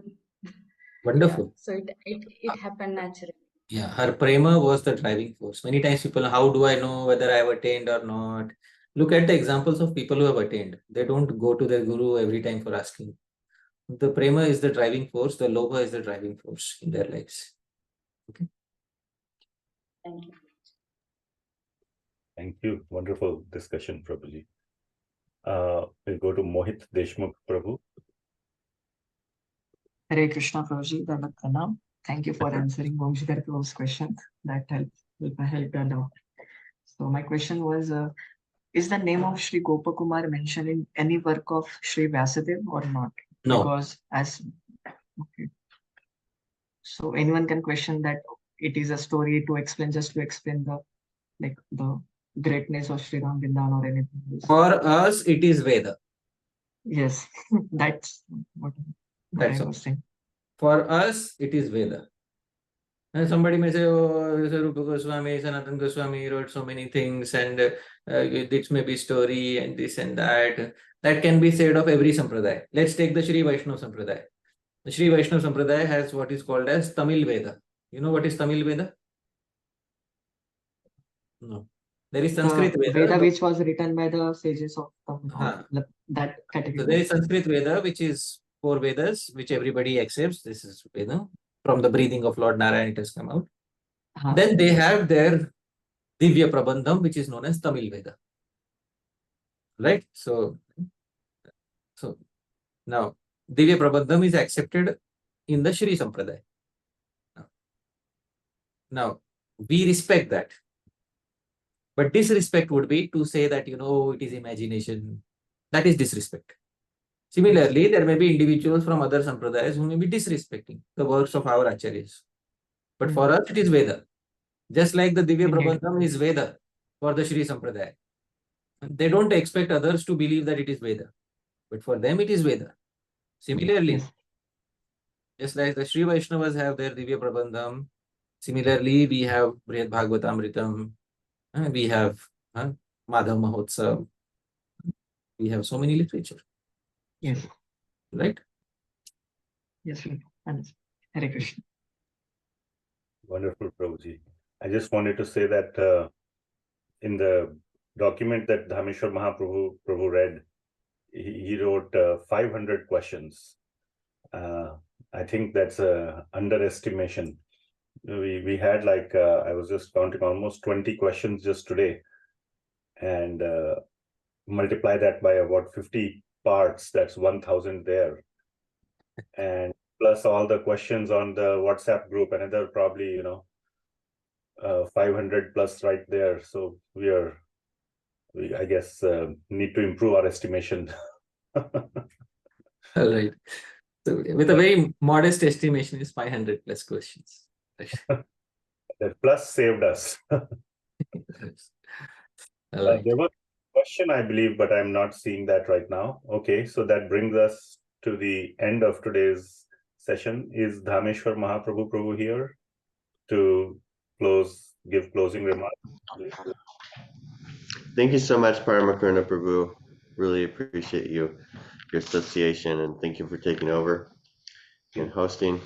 Yeah, and Paramakaruna Prabhu's blessings. I'll invite all the devotees to unmute. Give a big thank you to Hari Parshad Prabhu. Hare Krishna. Hare Krishna. Hare Krishna. Thank you Hare so Krishna, much, Prabhuji. Prabhuji. Dandavat pranam. Hare Thank Krishna, you so Prabhuji. much.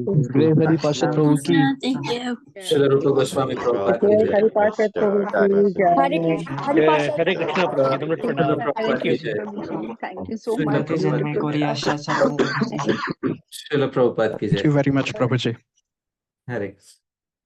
Hare Krishna. Jai Ho. Hare Sadhu. Krishna Prabhuji. Thank you so much. Thank you. Sadhu, sadhu. Thank you. So if there's nothing else, then we'll end here. Yes. Okay. Thank you so much, Hare Krishna. Hare Krishna. Hare Krishna, everyone. Hare